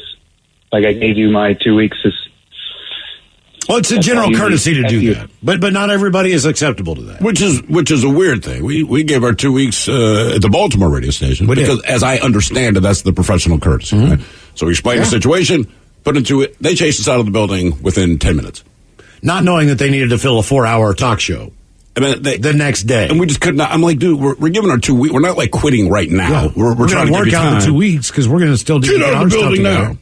But then, so what they did to fill the time that we were on the air, they were going to play best ofs. I still like the one guy was like, "You got to leave the building now," and I was like, "Yeah, all right, I'm part time." Right. I didn't even give you 2 weeks. Yeah. I quit. I know, it was unreal. So they couldn't fill time. They were going to play CDs of our best ofs. But we had made an arrangement with our inside man there to deliver all of those CDs to us, and we picked them up in an alley. So about 2 days goes by, and the boss who chased us out of the building, just for giving 2 weeks, he's like, hey, man. I'm like, what's going on? He goes, we can't find the best of CDs. I'm like, well, I don't work there. You won't let me in the building. I don't know what to tell you. He's like, God damn it, I know you have them. I'm like, why would I have them? I don't need them. I don't need them. Yeah. Now, granted, I'm like leaning my elbow on it as I'm talking to him. He's like, well, how am I supposed to fill the time? I said, well, we tried to give you 2 weeks, man. You made a snap judgment and chased us out of the building. Where are those CDs? Well, Bob, I wish I could tell you, man. I just don't know. But if I'm you, I'd keep looking around that radio station. They got to be there somewhere. Oh, yeah. Mm-hmm. They're in my garage now. Somewhere in the filing cabinet. Yeah, that's correct. In our office right now. Just for safekeeping. What should you have not said, or what do you wish you had? 206-421-ROCK. Maybe we can call Bob back and be like, dude, found him. They're in a moving box. No. Who knew? Hello, David. Welcome to the men's room. Hola, gentlemen. Hola. So my story takes place, I was 5 years old at the time. I kind of grew up in the outskirts of Pierce County, more country and rural. And I remember I was in a supermarket at the time around Easter, and I'm one of these kids. You remember how they used to have those gigantic solid chocolate Easter bunnies? Oh yeah, yeah. Oh yeah, yeah. Like nowadays you can't find them anymore unless they're like super small. Mm-hmm. And for the first time I saw a black couple for the first time, and I tug on my mom's shirt. I'm like, Mom, look, it's chocolate people. How old were you? And I was 5 years old. My mom actually retold this story a couple years later to her best friend, Marcus. Marcus was black. He was a Marine. He turned to me, started busting up laughing, and he told my mom, like, kids at their most innocent say the most hilarious things. They do. I mean, there's no filter. It'd be different if you dropped an N-bomb. They're like, what the hell? That's reflective. Right. Look, Mom. Yeah. Right, but that's reflective on the parent. Right. Yeah, we can live with chocolate people when it's from a kid. I'm talking, man, but you have to teach a kid to, it's just the filter thing. It's like, and I know, God damn, this sounds so terrible. Kids are very innocent. They have not seen all the things that we've seen, but we're at the grocery store. And it was the first time that my son had seen a dwarf. All right? Okay. And he's about 4 years old, and so he's holding my hand. I walk through the store, and then it feels like I'm dragging an anchor. And I realize he has stopped dead in his tracks. And I mean, he is just focused on this poor dude who's just like on the other side of the grapes. You know what I mean? So it wasn't subtle. And now the dwarf realizes that my kid's staring at him with that quizzical look. Like, because my kid, I finally drag him away. But it's one of those things where even though I'm pulling him away, he still has his head turned. Sure. Just staring at this dude. I'm like, hey, man. I'm getting around the corner. I'm like, you can't just stare at people like that, man. It's not polite. And he's like, is that an adult or a kid? I said, wait, dude, it's an adult. He's like, but he has a little teeny tiny body. I said, dude, listen, it's called dwarfism. All right, so physically he will not get as big as, say, I am, but he is, in fact, an adult. He's like, I don't know if it was. I'm like, dude, he could not wrap his head around it. I'm like, look, dude, you're starting to make this awkward. It's a goddamn adult. It's a thing called dwarfism, all right? Just stop. And then your kid sees someone who's missing a limb for the first time, right? That gets the stare down. We're just like, geez. Didn't your kid do the same thing with boobs? It was boobs. We're in Mexico, and we went to a baseball game, all right? So in Mexico, in the baseball games, they have cheerleaders. But these cheerleaders, they're kind of standing at the top of the concourse. So as you're winding your way up the stadium, they're kind of greeting you and rubbing the pom-poms. Was he 4 or 5, I think? But I realized at that moment, we're walking toward the cheerleaders. My daughter thinks it's the greatest thing because she sees them on TV. Sure. Therefore, they're superstars. So she's real excited. My son, he's just staring at their boobs, man. I mean, just hardcore staring at the boobs. And I looked at my wife and just said, look, he's not old enough to know why he likes them, but I think he is determined in this moment that he likes whatever those things are. Whatever those fleshy things are in front of women. Yeah. Oh, yeah, he was locked on that. Like, yeah, my man. What should you have not said, or what do you wish you had? 206-421-ROCK. Hello, Doug. Welcome to the men's room. Hola! Hola! So it's not what I said. It's my mother and me were in a store, and the cashier is ringing us out. And I'm in front of my mother, And, you got that little thing that you put in between the items, for different people. Right. And the lady says to me, she goes, "Man, you're a nice-looking couple. Aren't you going to pay for your wife's stuff, too?" And you were with your my mom? Just starts, with my mom. This is like 20 years ago. My mom starts rolling laughing, and the cashier is totally oblivious to it. And she's like, "What? What is so funny?" I go, "It's my mother. This girl looked like you threw a thermometer in boiling water." What? How old was your mom when she had you? What was your age separation? 20 years. Okay, so same with my mom. People definitely was not that I was her husband or anything like that, but it was definitely the fact that your mom is hot. Oh, yeah, based on age. She just, Mm-hmm. Well, when I'm 10, she's 30, and she still looked like she was 20. Right, so, exactly. All my friends are like, yeah. I remember a dude hit on my mom at the grocery store. I think I was like 13 or 14. God, I can't remember his line, but my mom basically told him to shut the F up. But it was a real cool, something, it had to do with me, but like, "There's no way that your son," indicating she looks really good for age kind of thing. And I don't remember his line. My mom just looked and went, "Shut the F up." I mean, it was just like, damn, man. What's wrong with just saying thank you or something like that? Let's see. Somebody here says, "My daughter at Costco yesterday saw a dwarf and out loud, super freaking loud, said, quote, 'What is wrong with that person?' Loud enough for them to hear. I had no idea what to say." Yeah. I was telling this story to somebody the other day here at work. I was at the park with my friends and their kid. She's 3. Okay. Right? So, kids in the park are wild. So I don't know what happened or whatever, or it wasn't a big deal. I don't know. Like, she got pushed by another girl or whatever.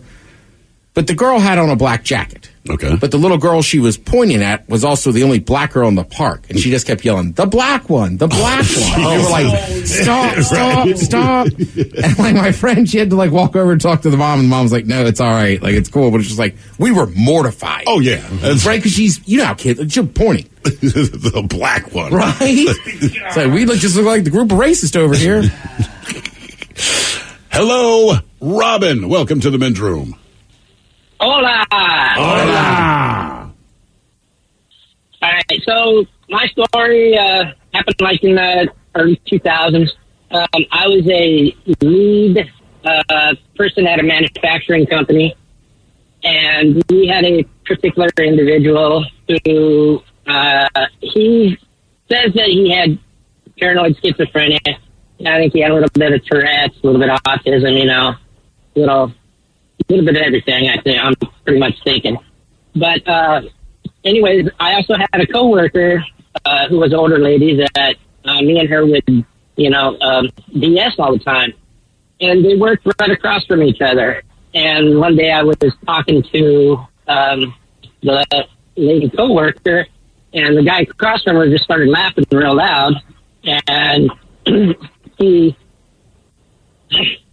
had a lot of quirks. And we noticed that because of the paranoid schizophrenia, he would look in the mirror, see his reflection, look away real quick, look at his reflection, look away real quick, look at his reflection. This would go on for a couple minutes, and then he would get back to work.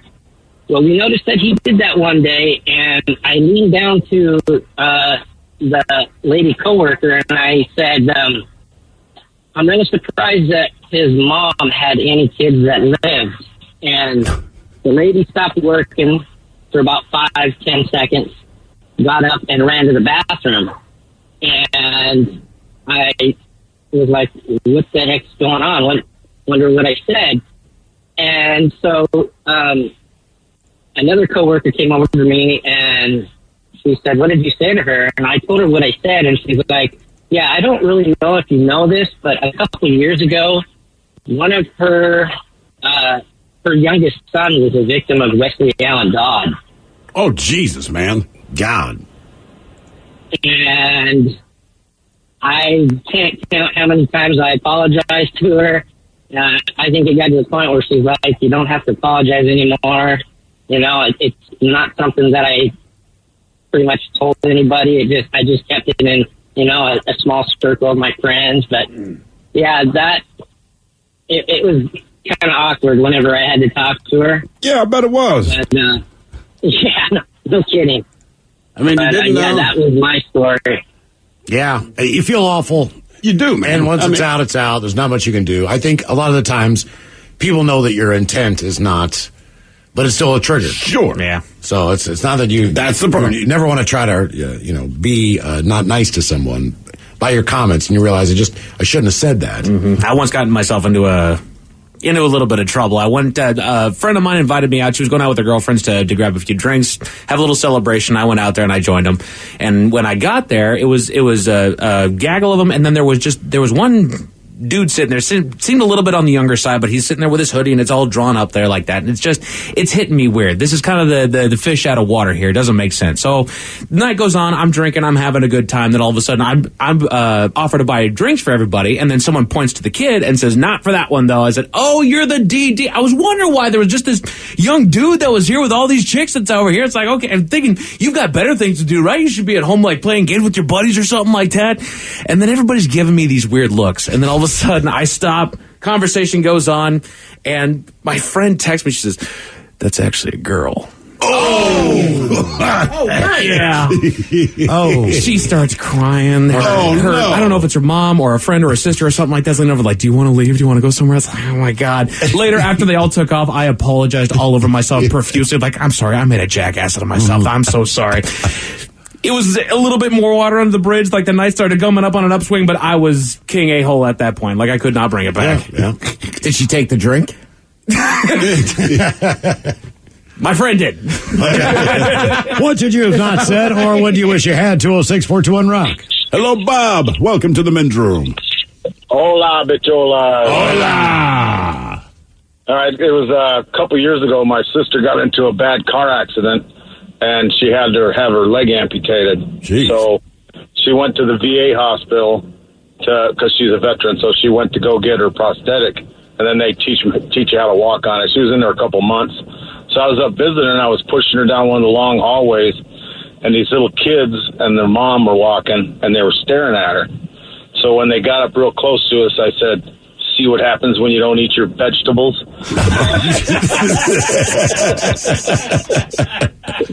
As a parent, I'd be like, hey, listen to this man. Yeah. He speaks the truth. That's not the worst. Coming up, the return of Who Sucks Less. You are listening to the men's room. What's up? It's your boy, the Ted Smith. Thanks for listening to the Men's Room Daily Podcast. Want more? Check out the greatest podcast in all the land, the podcast. Be sure to subscribe and listen to a brand new episode every Tuesday night. The debauchery rolls on. You're listening to the men's room with Miles and Thrill. 99.9 KISW. Who Sucks Less on the way? First time for a few emails from the men's room at KISW.com. You've got mail. You've got mail. On to the birthdays, guys. Want to send a birthday shout out to my daughter. Goes by Peanut Taylor. She is 17 years old. Attitude and all, dad's proud of her. How can she get a kid sandwich in the group talking all over each other about boyfriends? Fish salad. Yeah, don't get one. Yeah. You're too young. Just don't let that for one freaking reason. Yeah, baby. They're going to go somewhere else. Get into the whole conversation. You'll forget all about all those people. I should go back to them. All the chills want to wish my fruit of my loins and my mini-me Nathan a happy 27th birthday. The what? The fruit of my loins and my mini-me Nathan. Could you give him a Sarah Palin, some shotgun gets, an Earth, Wind, and Fire snippet? No, we don't have that. And Coach giving him some advice on turning 27 and dating single moms with 2 kids.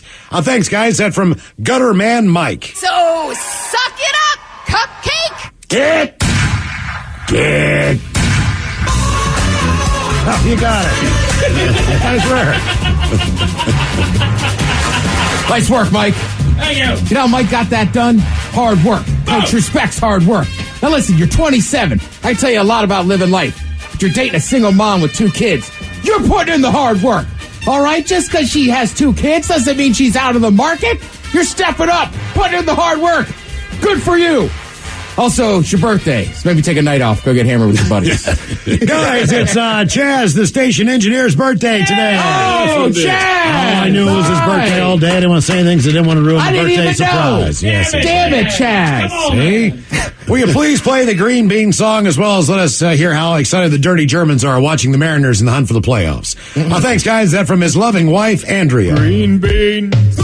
Green bean. What? Green beans. Like that. Green beans. Green. Yeah, we know Chaz is quite excited about the Mariners potentially going into the playoffs because we can walk by his desk and watch him watch the Mariners while they are on. That's right. Yeah, and to use one of the terms you Americans like, some Mariners have been so good this year, the man walks around the office half husky. Yeah. Is you excited, fella? And he's like, it's the playoffs. Yeah, we call it the Chaz-rection. Oliver Charles says my fiance. I will say this. He is one of the bigger Mariners fans I know. Absolutely. Like, right? Like, man, good on him. Yeah. Oliver Charles, today is my fiance's 33rd trip around the sun. Please help me wish Zachary a very happy birthday with an inspirational quote from Miles and the Dirty Germans talking about hot yoga.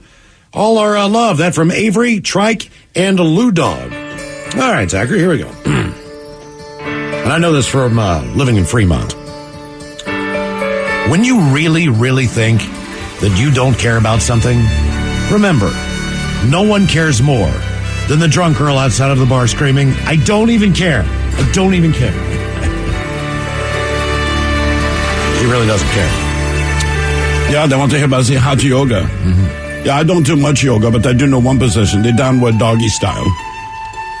Yeah, that one is good. I'm trying to think. This one gentleman did it for a while and spent most of the time in that position where you just lay on your back. Yeah, we call that sleeping. Try to relax. Even one time I got in trouble. It was the first times I went. They said, it's just hot in here. We'll take a time out. Since the instructor informed me you're not supposed to leave the room. It's hot yoga. Yeah. Oh, I felt like a jackass. It's hot. Uh-huh. It's hot yoga, dude. Good afternoon.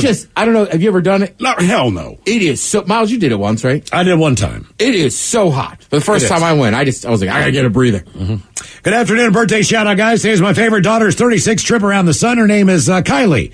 We truly love listening to your show and appreciate all the laughs I'm requesting the birthday shout out for. How about play your green bean song and then talk all over yourselves on top of it about your favorite hockey team, the Kraken. Yeah. She is such a sports fan. Thanks, gentlemen. Appreciate it. Green bean. Oh, Kraken. Well, here's what we do know. Oh, preseason's getting ready to get underway. Oh, yeah, that is we talking about. You can go to the Rock Shop right now. I want to go to the inspired jerseys. Got my big ass jersey. I need to go to the fresh game. $16 for a beer. Come on, Clyde. Miles, did you never go to one last year? I did not. I did not go to one. This is the year. Yeah. I could have gone to one, and some crap came up, and I didn't go. Well, they play like 82 of them. Yeah, I know. Yeah, surely I can get there, right? Good call, gentlemen. Would love to wish my beautiful, sexy wife, Erica, a very happy 38th birthday. Can she get some motivational words from the hot dog catching goat Miles? Some dirty Germans, and end it with a pep talk from the great Coach Ted. Thanks, guys. Rock out and go Seawolves. That from Red the Chicken Man. Okay, let's see here, Erica. All right. It's going to be a little deep, but you can handle it. Erica, think about this. Your shadow is a confirmation that light has traveled 93 million miles unobstructed, only to be deprived of reaching the ground in the final few feet because of you.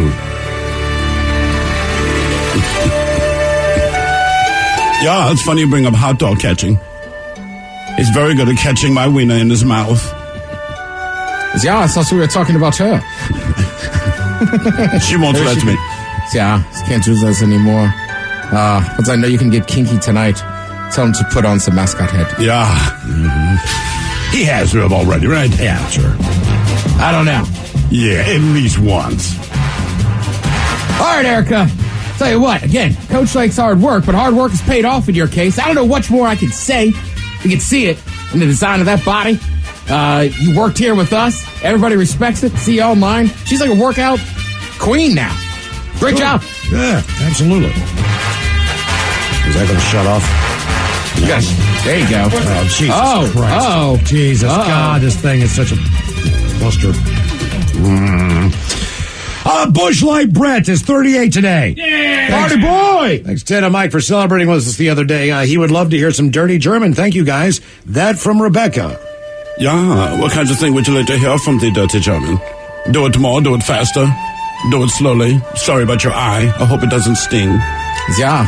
So I just think about running my hands through his great blonde hair, settling down. So even on Sunday, he had on those 5-inch shorts. Oh, Charles. Today is my boyfriend Rainier and I's good longtime friend Ashley's birthday. She has 2 awesome kids, which are our nieces. She's turning 39.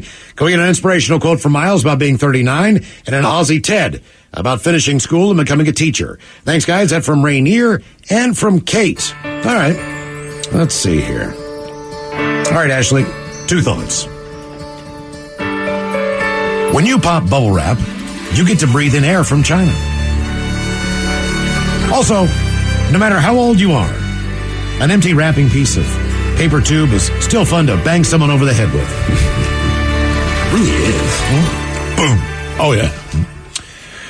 Guys, today's my 40th birthday. Instead of being in Europe, drinking and, I missed one, didn't I? I missed Aussie Ted, sorry. Jesus. Where in the hell is Aussie Ted at? Where is he? Oh, it's different. Yeah, that's Jesus. Where the hell am I from? Australia. Well, I know that. Melbourne. All right, say it from Melbourne. It's been a while since I've had to do this one. Let's see you being a teacher. Most important thing is keep it the way the Australians do. And if you teach in elementary school, invest in vodka. Every teacher I know, 5th grade and under, vodka fan. And boom, bitches, today is my 40th birthday, and instead of being in Europe, drinking and having a fun time and maybe banging a stranger, I'm at work, just like I have been for the past 30 days straight. I'm hoping a couple of shotgun gets will help me, and you guys talking all over each other about how to keep a great-looking pair of natural boobs looking great for the next 40 years. That will brighten my day. Thanks for being awesome. That from Lindsay in Seattle. Get. Well, as far as boobs are concerned. Oh, my God. Listen, I'll tell you this right now, man. There's never been a pair of boobs that I haven't really been happy to see. I mean, it doesn't matter what you do. As long as you got them, you'll be happy to see it. It's all shriveled up and weird like an deflated balloon, but it doesn't matter. It doesn't. Aerial spritz. Holy Joel, today is my husband Adam's 41st birthday. I didn't know what that was. He has the biggest heart and would do anything for his family, friends, and veterans in need. I want him to know I love and appreciate him, but could you please get some advice on life after 40? Maybe for the dirty Germans, and something inspirational from Miles. That from his favorite Mexican Martha. Thank you, guys. P.S. Here's a pic of him and his son, Hendrix. Yeah, it's the big 4-0 now, yeah. There's nothing wrong with that. As an older, dirty German, I like it a little better that way. More time to experience different positions. Although some of them hurt now, because I'm not so flexible. Yeah, but you know what positions works the best for you. You also know other tricks is a trade. Yeah. You can sit down there. It's like a ball player. You know how those gloves work now. All right, Adam, probably get a beer tonight, so I'll back at this. Yeah. Okay. Adam, when you really think about it, to be really effective, the no alcohol beyond this point sign should read, hey, stop. I bet you can't chug that beer right now. The whole thing. Go ahead, give it a shot. Because that's what that becomes. Hey, man, you can't have that out here. My bad. Sorry, man. But today's my 51st birthday. Since no one else will ask, can I have the captain tell me what to expect in my 51st year as a newlywed? Longtime listener with a perpetual middle school boy sense of humor. That from the lovely Danielle. Ooh, well, ahoy there. A newlywed at the age of 51. Captain doesn't like to say that people are stupid, but you sound like a moron. Now, I'm not saying it's you, but I learned that when Uncle Ben finally proposed to Aunt Jemima. He was a little bit older, but he pointed out that she liked the way his head looked. If you catch my meaning. Crunch berries. And finally, Michelle, this is Brian. I want to send a birthday shout out to my friend David in Texas. He's become the uncle I never had. He is 69, and he has turtles and tortoises. So I had some turtle sex with a what the F is that in the paws and some thrill shotgun gets. Thanks to all you guys for putting on such a great show. Something that puts a smile on my face and makes me laugh. That from Brian. Oh my God! What the is that, bro? Get. All right, guys, here you go. Happy, happy, happy birthday. Happy, happy, happy birthday. Happy, happy, happy birthday to you, to you, to you.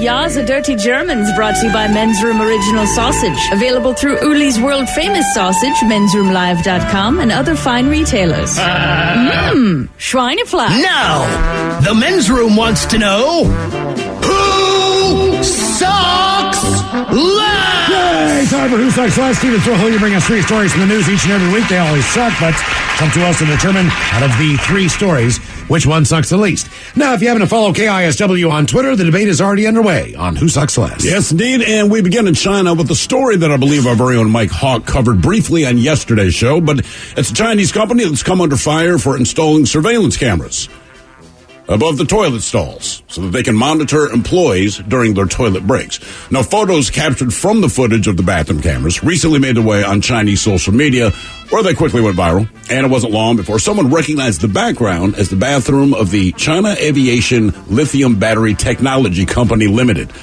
That just rolls right off the tongue. It's a state-owned company specializing in the production, you guessed it, of lithium batteries. But the photos circulating online also featured the, quote, corrective measures allegedly suggested by the Human Resources Department. Apparently, 2 of the employees were fired, and a third was hit with a severe penalty and had their monthly performance score slashed to 0. Well, after the photos went viral and news agencies started contacting the China Aviation Lithium Battery Technology Company Limited, well, the company came out with a statement admitting that the leaked photos had in fact been recorded by the surveillance system. However, it added that the cameras had only been installed this year with the sole purpose of monitoring smoking in the company toilet. All right? Okay. But as people pointed out, say you just go in there to poop, they're still watching you do it. So it's to cut down on smoking in the bathroom. The problem is they still put them in the stalls, and most of the employees don't smoke when they're in the bathroom. I was gonna say, is that even, that can't be legal, right? It's China, so I don't know. Okay. And it came out, it's state-owned. So they've made it legal just based on the fact that they did. But let's stay in China, where a Chinese couple who abandoned their daughter when she was only a toddler suddenly reappeared in her life decades later when they learned that she was well off, and then they asked her to buy a home for her brother. All right, now, so this lady was 2 years old when her parents decided they couldn't raise her anymore, and they placed her in the care of her brother's sister. They had literally no interaction with her ever since, and now the 29-year-old woman always considered her aunt's family her biological one. Well, it was for this reason that she recently used part of her savings to help her cousin, who she considers her brother, buy an apartment. However, she never anticipated that her generosity would suddenly make her biological parents come knocking, asking her to buy an apartment for her biological brother as well. Now, here's the thing. The biological parents, they also live in the same town. They demanded that she take care of their son, whom they had kept, despite their financial difficulties. And when the young woman refused, they filed a lawsuit with the local court asking for $72,000 of what's called parental maintenance. Now, the Chinese court recently issued a controversial verdict that sparked outrage on Chinese social media. It ruled that while the woman had no obligation to gift property to her adult biological brother, she was legally required to support her parents. It's a thing called filial piety. It's a big deal in China, and the law clearly states that all adult children have a legal obligation to offer support to their biological parents, regardless of whether they fulfilled their duties as parents or not. So they abandoned her. Now they want her money, so they're suing her. But Chinese law says they might at least get some money from her one way or another. Isn't that cool? And now here's one that's going to kind of blow your mind. A woman in India, she accused her husband of stealing and then selling one of her kidneys on the black market without her consent. I cannot possibly say her name, but she claims that her husband stole and sold one of her kidneys 4 years ago. But she only recently came to know about his actions after seeing a doctor for abdominal pain and learning that she only had one kidney.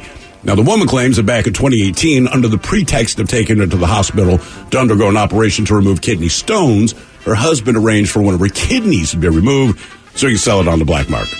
She says, back in 2018, my husband admitted me to a private hospital after I developed a stone, and he then had one of my kidneys, and he sold it without my knowledge or consent. I was unaware of the whole incident as I was administered anesthesia. My husband has sold the kidney to a very specific person that she knows who lives in her village. Anyway, she claims that her husband, he's a Bangladeshi national. He'd been staying in her village as an illegal immigrant. But they've been married for 12 years anyway. They have 2 kids, a son and a daughter. But 8 months ago, he then abandoned the family and ran off with another woman. Wow. Yeah. Didn't see that one coming. Jesus. Okay, kidney bad. Agreed. Kidney bad. That's the worst. As far as the thing in China with the daughter who was abandoned at the age of 2. But it's still Chinese law that she's obligated. I understand and that. Chinese law allowed the Chinese company to, because it's state-owned, to install those cameras. I think that sucks, too. I'm going to say the cameras in the bathroom sucks the least. Yeah, I think I'm there with you. I mean, I might go with the couple in China. Oh, trying to get the money from the kid. I mean, it is a law there. I mean, look, still doesn't make it okay. I think it's Essie. Yes. And I don't like it. But if she's that well off, maybe it'll be okay. Whereas, like, the people at work, man, somebody's watching you poo, that's very vulnerable. Yes. Also, if you dribble on the floor or destroy a seat, that happens in a bathroom. But you can wipe it up. Mm-hmm. Just putting that out there. Okay. I know exactly the stall you're talking about. Yeah. I went in there and I was like, what happened What's here? on the floor and why did your poo stay? It's been there all day. There's poop in the It's like stuck to the back of the toilet. It's gross, man. Yeah, and clearly somebody was having a rough day, but like I get it. Sometimes on the toilet you stand up, maybe there's a couple drips left, and you're like, wipe it off, dude. There's just like I don't know. I hope Is this all the way in the back? Yeah. Yeah. I realized after I sat down, like, what is on the floor? That's why I like that middle one, Mike. That's exactly it's just why me I and do you. it. It's just me and your cheeks on there, baby. That's right. Everybody That's a else fair point. Stole my stall, Miles. Debate continues on Who Sucks Less if you follow KISW on Twitter. You are listening to The Men's Room. 99.9 KISW. The shenanigans continue. This is the Men's Room with Miles and Thrill. Hey, programming, coming up here at 6 o'clock tonight, I'm listening, a program to help into the stigma of talking about mental health and suicide prevention. That's tonight at 6 o'clock. It is hosted by Carson Daly. I believe Michael Phelps will be stopping by, along with Carrie Underwood and a whole lot of other celebrities talking about mental health. By the way, big props to our own VD, who we talk about often negatively in here. Yes. But he put countless hours in. Oh, yeah. He's one of the producers on the show, if not the main one. Yeah. He's in New York doing all the work. He's put in many hours working on this for It a is great amazing. cause. And it is a great program and stuff that needs to be talked about. Check out I'm Listening, coming up at 6 o'clock right here on The Rock. All right, coming up in minutes, we'll drink and tell us with a shout of the day. And we do have your headlines on the way at 5:50. But first, quick check-in with Mike Hawk and some of the stories and headlines he is not working on. All right, the COO of Beyond Meat was suspended after he bit a man's nose during an argument. I hope it was the snowman whose nose is a carrot. Almost bit it off. Almost. Good This is over getting out of a parking spot or out of a parking lot. For real? And it was post an Arkansas football game. You merge, let people merge in as far as people coming out of different aisles. It's kind of a zipper thing, so to speak. That's what somebody did, and he tried to ram his car into him and cut him off. For heaven's sakes. Did Come the whole on, thing. gang. We're all trying to go to the same location. He is Can we not. blow it up just a little bit? He's not working Beyond Meat anymore. No. Yeah, he was Post SEC football game. Right.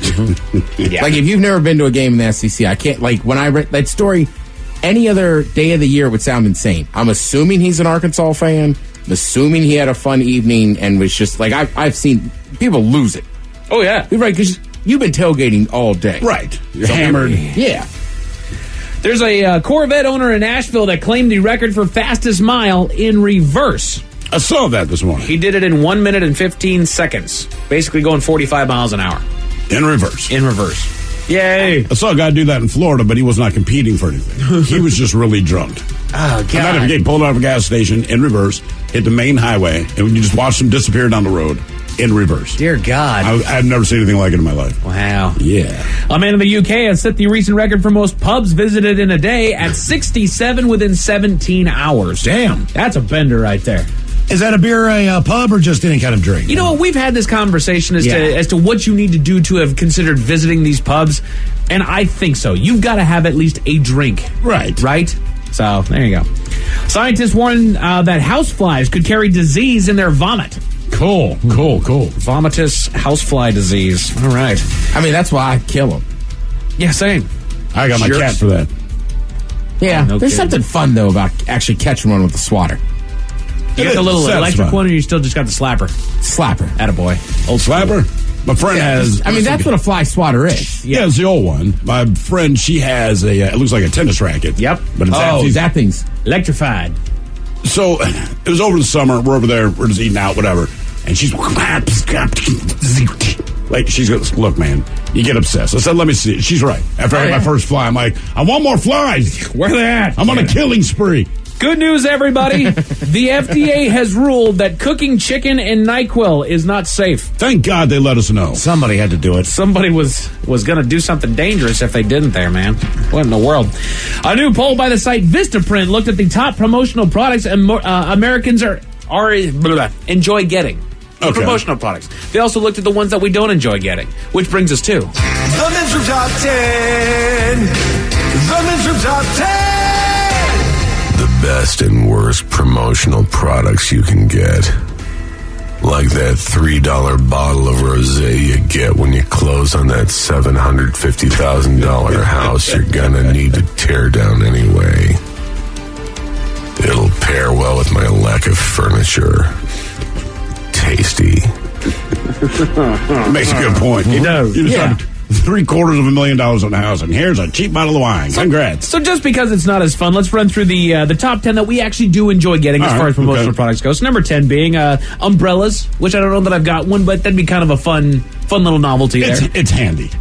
You'll use it. Right. Number 9, calendars. Again, handy. Posted up there. Generally, if you're getting the promotional product, it's something that you enjoy, even if it's not something that you're obsessed with. Right. There you go. I just feel like the calendar's tough because everybody has calendar with their phones now.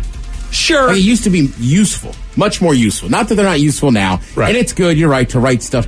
You know what? I should shut up. Just shut I up, use the Ted. giant calendar. I do too. I was going to say, I'm guilty. My bad. I'm guilty. If Google sends me an invitation to something, that will appear on my calendar on my phone. Right. Other than that, I didn't voluntarily put it in. Right. Yeah. Number 8 being hoodies. I don't know if I've been given a promotional hoodie, but hey, good on them. Oh, man, especially a zip-up hoodie. Oh, yeah. The ones that I've got were great. Number 7, sunglasses.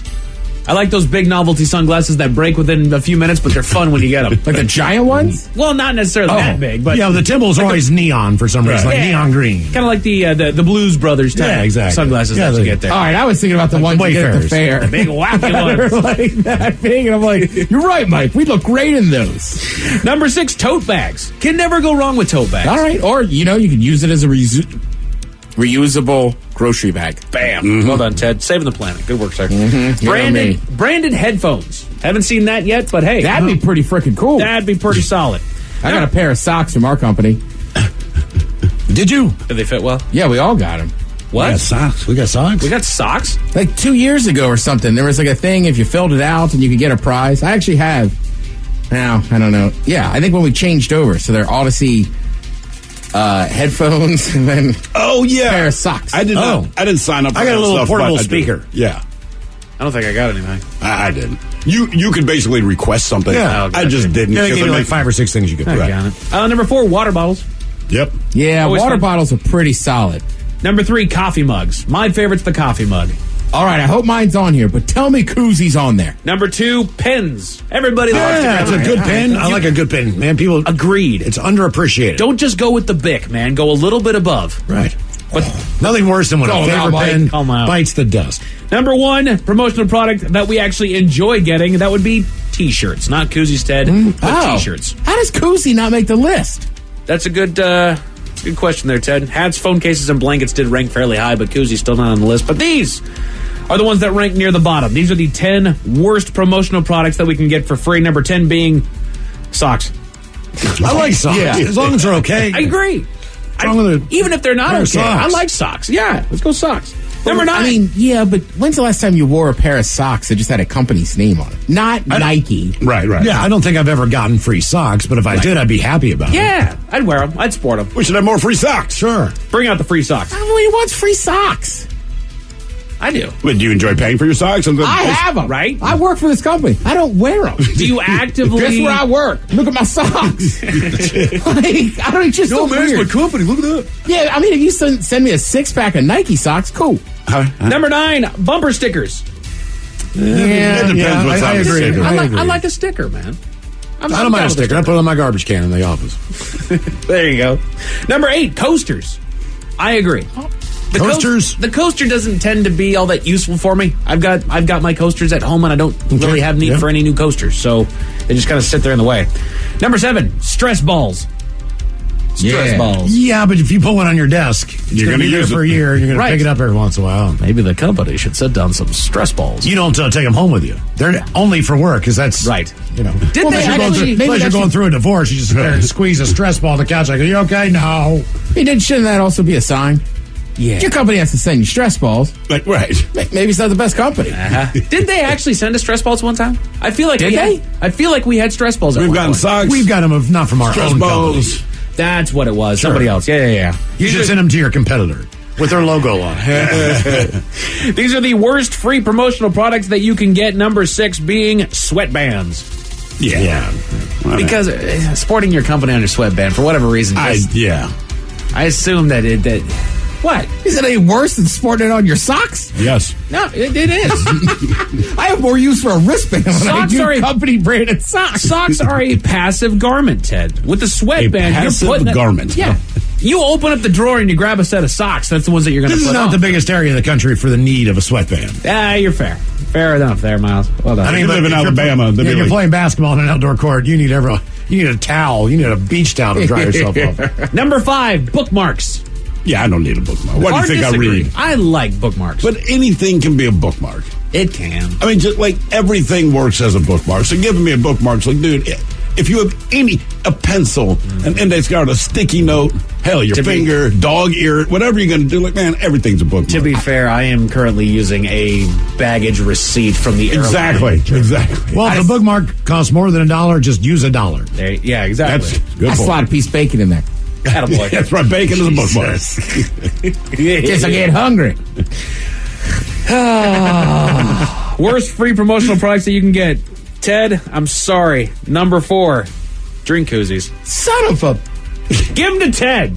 Send your koozies our way, man. If you got a koozie, send it up here. I'm a little weird with the koozies. You're not a little weird. Yeah, you're pretty. I have a koozie drawer and everything, but like... Yeah, it's just a little weird. Yeah. I don't know. I mean, I think they're great. I know. I don't like it because when you set your drink down, it's never level. It isn't. It always makes me nervous. Sure, me too. That's why I don't use them. Ted, I respect that you still got the shock one, though, buddy. Good work. Yeah, I'm still rocking it. Are you bringing out your little flannel one here in the next couple of months? I am. It's just right. It's just too. It's too warm to break that out right now. I love koozie.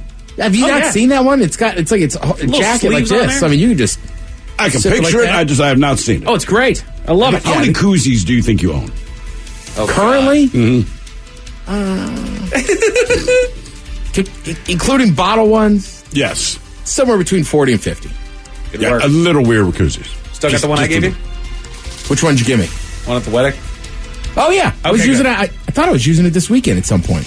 The wedding koozies are great. I use yours and my cousin's all the time. Nice. And then people go, because sometimes people, they pick up koozies and it's like, literally, that's my cousin's name. Right. Were you at that wedding? Right. Give it back. Number 3, tape measures. I need a tape measure all the time. Yeah. Right. We have them systematically located throughout the house. Oh, yeah? Oh, yeah, seriously. Number 2, picture frames. Yeah, I don't want a picture frame. Yeah. What promotional picture frames are they? I've never seen that. No. Because that means I'm going to put a picture in, but your company's name is on the frame. Do you realize how many people take their phone, take that picture, then go find a place to have it printed professionally, then put it in a frame? Right. It seems like the process might be more difficult than it was, or just, right. I don't want to download the app to do it. Whatever the hell it is, I don't want to do it. But this is without a doubt the absolute worst free promotional product that you can get, and I am in no way going to disagree with this one. Beanie hats. I'll take the beanie hat. I'll take your hat. Give me the damn beanie hat. I have no problem with that. I think also depends on the promotion, right? Because, I think it's different if it's the company you work for. Right. But, how many I got tons of gear with banks and stuff on it, because it's like you're at a game, you need a beanie or something Sure, I'll sign up. And it might turn into your running beanie hat or your work beanie hat or something That's like a that. good But point. it's still useful.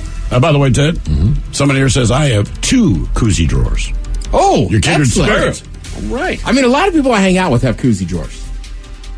I'm not one of those people. I do not have a koozie drawer. I got a bunch of koozies in my cabinet. Well, you saw me on Saturday. I show up with my own koozies. Oh, yeah. He does. He really does, man. That's fair, man. My brother has a koozie drawer. When we eat crabs, we did when I was back at his house in June, we were eating crabs, so your fingers get dirty. So we had to find koozies we didn't mind getting dirty. Oh, yeah. I see.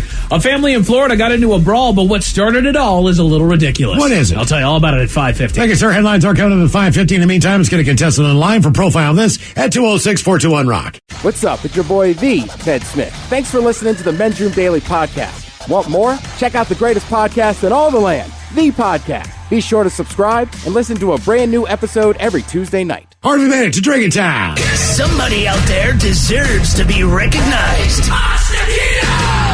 And the men's room knows just who it is. So to you, we say, bottoms up, sailor. you're the toast of our shot of the day. Big time it is, and as usual, we head to the drink desk and Steve at Thrill Hill to find out who we're toasting. Yes, indeed. Real quick, Ted, just so you know, all of the koozie lovers are now coming out of the woodwork. I'm telling you, man, it's society. Apparently it is. Yeah. I had a koozie from Army Navy 05, and I lost it last year in Milwaukee, and I'm still pissed at myself. Still mad about it. So you take the koozies on the road? That one had been overseas. It had been to every state with me. Ted travels. Heavy on the koozies. Yeah. All right, today we chose the K5 Corporation of Pittsfield, Massachusetts. Now, according to the website, they are the premier pavement marking company, proudly serving New England, contributing to the safety of the driving public with high-quality pavement markings, signage, etc. And just this past Thursday morning, drivers in Pittsfield they were greeted by freshly painted lines and markings on East Street, including 6 large white letters designed to warn motorists that they were nearing the entrance to Pittsfield High School. And all the letters were there.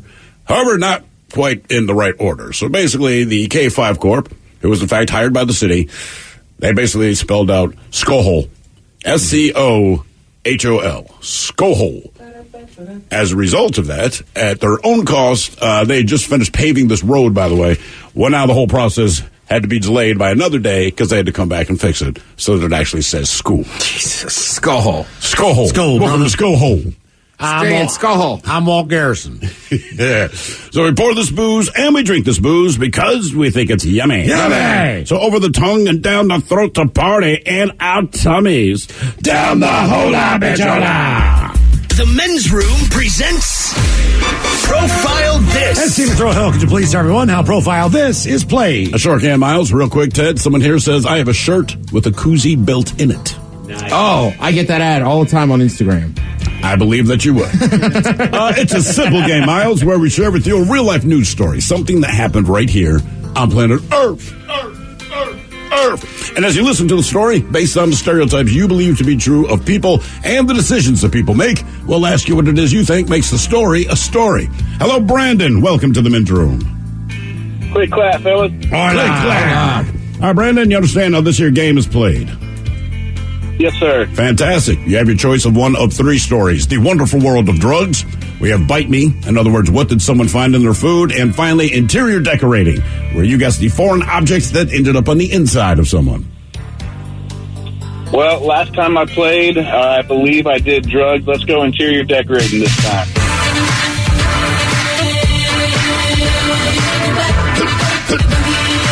All right, here's your story. A 27-year-old man in India had to be hospitalized after shoving something stupid up his butt, where it remained for 3 weeks before doctors finally removed it. Now, doctors shared a video of the emergency backdoor evacuation, noting that the team was shocked to witness the patient's case.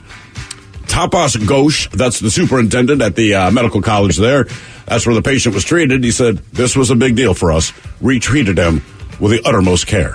I don't know why you'd have to say that, but now you know. Anyway, the unnamed patient had reported to the medical facility after experiencing severe abdominal pain. Well, there, doctors conducted several x-rays, which revealed that the poor soul, he had a 7.5-inch object inexplicably lodged in his colon near the anus. How long was it in there for? 3 weeks. Jesus. Now, doctors believe that the patient had wedged it up his anus, although his reason for doing so remains unclear. Although I would argue, no, they don't. Anyway, to make matters worse, the object was reportedly up his backside for 20 days, during which the unfortunate fellow was unable to relieve himself. Medics believe that the young man's life could have been in jeopardy had he not reported to the hospital. Now, thankfully, doctors were able to remove the object during a 2-hour surgery. Unfortunately, the patient did not emerge from the operation unscathed. He did sustain both damage to his esophagus and his intestines, the latter injury which will likely require a surgery in the future. Esophagus. They went to the top. Esophagus. They went to the top. Right. He'll also need to be monitored by medics for about a week in case there's further complications. Okay. So the question is, what did he slide up his keister? Was it a bowling trophy, a deodorant can, a screwdriver, or a carrot? So bowling trophy, deodorant can, screwdriver, or carrot. What did this man shove up his backside and then leave there for 3 weeks? What was the last one after screwdriver? Carrot. That's a rough one, no matter which way you look at it. Mm-hmm. Yeah, there's no good answer. 3 weeks, too. Yeah, I go 20 hours without taking a dump, and I feel like I'm going to die. Let's go. What do you think, Ted? I gotta be honest, I'm a little thrown off on this one. Like, bowling trophy just seems too big. But then Well, it again, depends on the size of the trophy. It does. And I never got one for bowling, so I'm not sure My how. brother did in Boy Scouts for throwing the most gutters. That's not a joke. Probably a third place trophy. The ref? Yeah, the guy who's now officiating games. Hey, if you can't play them. I mean, where'd you say it was again, real quick? Somewhere in India. Ooh, you know what? I'm going carrot. Carrot. Yep. Okay. One of those old school big ones. Brandon, I know the answer on this one, so I'm not going to. I'm not going to guess. Oh, that sucks. Well, I was reading about it, so I. Yeah, no, that's fair. I'm glad you're honest. I was really interested in the story. Yeah, when you see the headline, you're like, I need to check this out. Right. Yeah, I don't know the biology of it, but I would think a carrot would almost start breaking down, maybe. I think I might have to go with a deodorant can on this one. Can. Okay. All right. Okay. We're going to find out what this guy had lodged in his backside for 3 weeks. Was it a bowling trophy, a deodorant can, a screwdriver, or a carrot next? That was a tease. 99.9 KISW. We return to the men's room with Miles and Thrill. Categories: interior decorating on profile. This 27-year-old man in India hospitalized after putting something in his backside. It was stuck there for 3 weeks before he went out. It was successfully removed, but with some complications. Sure. Question was it a bowling trophy, a deodorant can, a screwdriver, or a carrot? All of those viable options. And Brandon, that is the question that we posed to you. Let us start with D10 Smith who went carrot. Damn it. And I believe you said one of them big ones. Yeah, I've seen some big carrots in my day. It was not a carrot. And Brandon, you went with the unlikely guess of a deodorant can. You are correct. All right. It might have been stuck there, but it smelled great. You guys ever used to spray deodorant? No. When I was younger, I had, but not as an 30 adult. years. Yeah. I've gotten back into it. Really? I love it. If it works, it works. Yeah, and it's not. It doesn't feel as like. So I was using a lot of gels. I felt like there was a slip and slide in my armpits. Yeah, the gels are weird, and then like the chalky ones, you feel like it's just stuck in your armpit hair. Yeah. Yeah. I might try the spray again. no, we're saying. They were on sale. I bought them, and now I keep buying them. Now for all TV news all time for TV Time with Ted. And now, because your pathetic life is confined to countless hours in front of a talking box, the Men's Room presents TV Time with Ted. All right. Your choices. Writers. Oh, okay. Seth Meyers. Okay. Trevor Noah. Mr. Noah. The Jimmies. Alan Kimmel. Ted Smith. Is it Ted or is it late night? It is right there. The title. These guys have teams of talented writers who help them come up with their monologues each and every night. It is up to you to determine, is this an actual late night joke and from whom, or could it be a The Ted Smith original? Maroon 5 singer Adam Levine has been in the news since an Instagram model accused him of cheating on his wife. But when the direct messages surfaced, it turns out he really just liked her voice. The Ted Smith. Writers. Smith. All right. Leaders from around the world are in New York for the United Nations General Assembly. It's the first in-person General Assembly since the pandemic. For the last 3 years, the UN has been home to the world's largest spirit Halloween. Fallon. Myers. Fallon. It's a busy time in New York City because leaders from all around the world are in town for the UN General Assembly. Yeah, this is the first in-person General Assembly since the pandemic. That's right. For the last 3 years, the UN has been home to the world's largest spirit Halloween. The COO of Beyond Meat got arrested for biting a man's nose off after a game in Arkansas. And in a blind taste test, he said he could tell the difference between a nose. He couldn't tell the difference between a nose and Beyond Meat nose. Seth Meyers. Yeah, Myers. Fallon. The COO of Beyond Meat is facing charges for biting a man's nose after a football game in Arkansas. Yes. And in a blind taste test, he said he couldn't tell the difference between a nose and a Beyond Meat nose. SEC football. Yeah. CBS is facing criticism over its decision to end the Queen Elizabeth funeral in order to air episodes of Let's Make a Deal and The Price is Right. Though if you're a fan of those two shows, you've probably seen plenty of funerals. Seth Meyers? Writers. Myers. CBS is facing criticism over its decision to end coverage of Queen Elizabeth's funeral in order to air episodes of Let's Make a Deal and The Price is Right. Though, if you're a fan of those two shows, you've probably seen plenty of funerals. All right. So last night I found this show on National Geographic called The Edge of Unknown with Jimmy Chin. All right. First of all, I asked Miles today. Miles, outside, you tried to summit Mount Rainier. You only couldn't because of the storms. Yeah. So you obviously know a little bit about mountaineering. A little. Yeah. But I'm just saying, that's a big mountain. So it's right. So I said to Miles, like, do you know this guy's name? And Miles was like, yeah, he's kind of famous for being a mountaineer. So not only is he a mountaineer, I mean, the top peaks in the world he's done.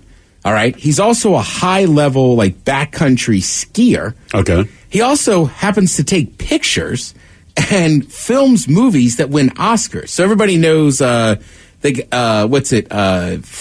Solo. Free Solo, right? The guy that climbs El Capitan and stuff with no ropes or anything. So this guy, Jimmy, filmed it. So he's up there with them, camping out and stuff. Like, it's unbelievable. Damn. So on this show, Edge of the Unknown, basically, there is one episode just about him getting caught in an avalanche. Oh, yeah. Which is amazing that he lived. But another episode I saw, real quick, right? He's from, I want to say Minnesota. Okay. But he lives by the lake in Wyoming. So he's familiar with the Tetons. These other guys are like, hey, we want to go up there and film something. So they know all about avalanche danger, this and that. But they had been up in what they thought was the dangerous part, and it was fine. Then they're crossing a field, and an avalanche happens, a slab avalanche, which is the worst kind. Right. And, like, basically, it's like, by the grace of God, he gets out of there. Like, no broken bones, just kind of pops out or whatever. And then... What about the other guys he's with? They weren't in the avalanche. Okay. So they had a way that... There's a way, if there's danger, you go, like, one by one and cross the field and kind of push some of the snow, and hopefully that will just start rolling. Right. But they even admit, they're like, look, we are three of the top, like, guys that do this in the world. But they were like, our egos got in the way. Right, Because they had been up there, it had warmed up. So that's the whole issue with avalanches, right? If you have a bunch of fresh powder, and then below it is a solid slab, that's cool. But sometimes when it warms up, it goes from powder to slab that's on top of powder. Right. So that's how you lose whole things. But avalanches are insane. You know, like, you're getting broken bones, even if you're a foot under the avalanche. Like, it's pretty hard to get out of there. Yeah. So his other guys, they're filming it. As soon as they get to, I mean, his hand is shaking, right? He's like, I figured this was the moment I was going to die. And all this stuff he's done, he's like, I never thought it'd be in my own backyard. Right. But he also goes around and he interviews and does people that just do extreme sports. So this one woman is a French woman, and she's going to go surf in the Jaws tournament, which now is in Hawaii. I believe it used to be in Northern California, but they stopped because those waves were too dangerous. Okay. Yeah, I think I vaguely Mavericks, remember maybe? that. Matt, you know what, Miles? That's exact. I'm not thinking about Jaws. I'm thinking about Mavericks. Coast of Maui, I believe. You're absolutely correct. Thank you. I should have texted you last night. I was sitting there like, didn't this used to be in California? Mm-hmm. So that's Mavericks. So Jaws is the same way. Some of the biggest waves. So she's French, and she's like, I got to go prove my worth because people think we don't have as big of waves over here. Okay. So it's her first time at Jaws. She goes into a monster wave, catches it. And then the guys that's with her that, like, tows her out and stuff, I couldn't tell if they're together or just really good buddies. Right. If you watch the episode, you'll understand what I'm saying. But he's like, she even admits, like, he knows me better than anybody. And he's like, look, don't go back out there. It snapped your board in half. Like, you already got points for that wave. Let's wait till tomorrow. She's like, no, like, I've got to do this. I'm mad that I even fell off. So as they're going out to catch another wave, she doesn't make it far enough out and gets tossed and turned. And, like, she was saying, like, she's like, you can't experience the force. She's like, it just feels like your body's being broken because the way these waves are made is they come in and then there's a ledge underneath the water that pushes them up to these giant heights. Right. But she's slamming into that left and right. Right. Almost drowns and then she's got a broken, like, her knees all jacked up, her arms jacked up. But it's a good story because she ends up going back to Jaws, is in the curl, and is like, I'm going to bail, I'm going to die. Doesn't. surfs it. Now she's even better than she was. Well, so sure. this whole show is just about people that are out there doing this extreme stuff, and he does an awesome job of explaining that, like, look, you have to push it to that limit. And he's like, now look, our limits are death, right? And he's like, but these people push through and keep doing it. Because even when he's talking about mountaineering on mountains and stuff, he's like, look, I've lost a lot of friends. He's like, but I've made some of my best friends on these adventures. Like, these people are just different. Right. Yeah, this Jimmy Chin guy, like last night I was like, this might be the greatest athlete on the planet that doesn't play like an organized sport. You got to remember, too, when he's going up on Everett, he's filming everybody. Right. He's the one with the camera. He's got equipment. He's not just carrying his stuff. Correct. He's got a camera. He goes up before everybody to get shots. Right. So normally you just have a certain pace that you try to keep, just to keep yourself in the right spot. Right. He just flies up so he can get the picture of everyone else coming up. So he goes back and forth to get the back shot. So he's just zigzagging back and forth while these guys are just going up. Right. And he was so shook from the avalanche that he was like, I didn't know if I could do any of this stuff again. He's like, but the draw is just too much. Right. And that's the whole show. The world's greatest adventurers share stories of confronting the unknown. And like on El Capitan or whatever, when what's that guy, Alex, I think it's Liebel. I can't remember the guy's name, but either way, they sleep in bags. Right. Up on the side to of the the side. cliff, to try and practice just another piece of that wall. So he's Correct. sleeping on a goddamn sleeping bag. Right. On the side of a cliff. And just no big deal, like waking up, making coffee, making tea. Right, and he's Drinking on it. Like, some sheer faces, right? And Miles is right. Like Alex or somebody else is climbing. This guy's crazy. He's roped in, but he's pushing himself as far off as he can to kind of swoop around and get shots. Mm-hmm. Jesus, man. Yeah, right. So he even has his own episode. But watch this show. It's on National Geographic. And Jimmy Chin, you're the man. Like I'm going to check that out. The show is so good. I lost an hour on my phone last night just being like, what is Jimmy up to? Right? It's pretty cool stuff. But yeah, and these people are taking it to that limit. Look, that is not my thing. Right? Like, I don't have to go climb a mountain. No, I don't need that amount. But it helps you kind of understand where, like, people that do this stuff all the time, like, it's like anything else. Like, to them, they're just like, I can't help it. It's like where I'm at most peaceful and this and that. And he has a family, and they'll talk about that. They're like, I know better. Like, I need to be around, but it's like, I just can't explain it to you. There's something that draws me to this danger and this and that. And it sucks. Half that stuff sucks. What do you mean? Just not fun.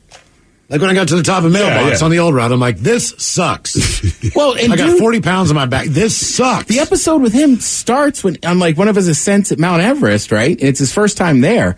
And the camp is covered in an avalanche and this and that. And somebody just goes, Jimmy, today's the day. Are you ready? And he's like, yeah. We've been sitting here for 2 months. Let's go do it. Mm-hmm.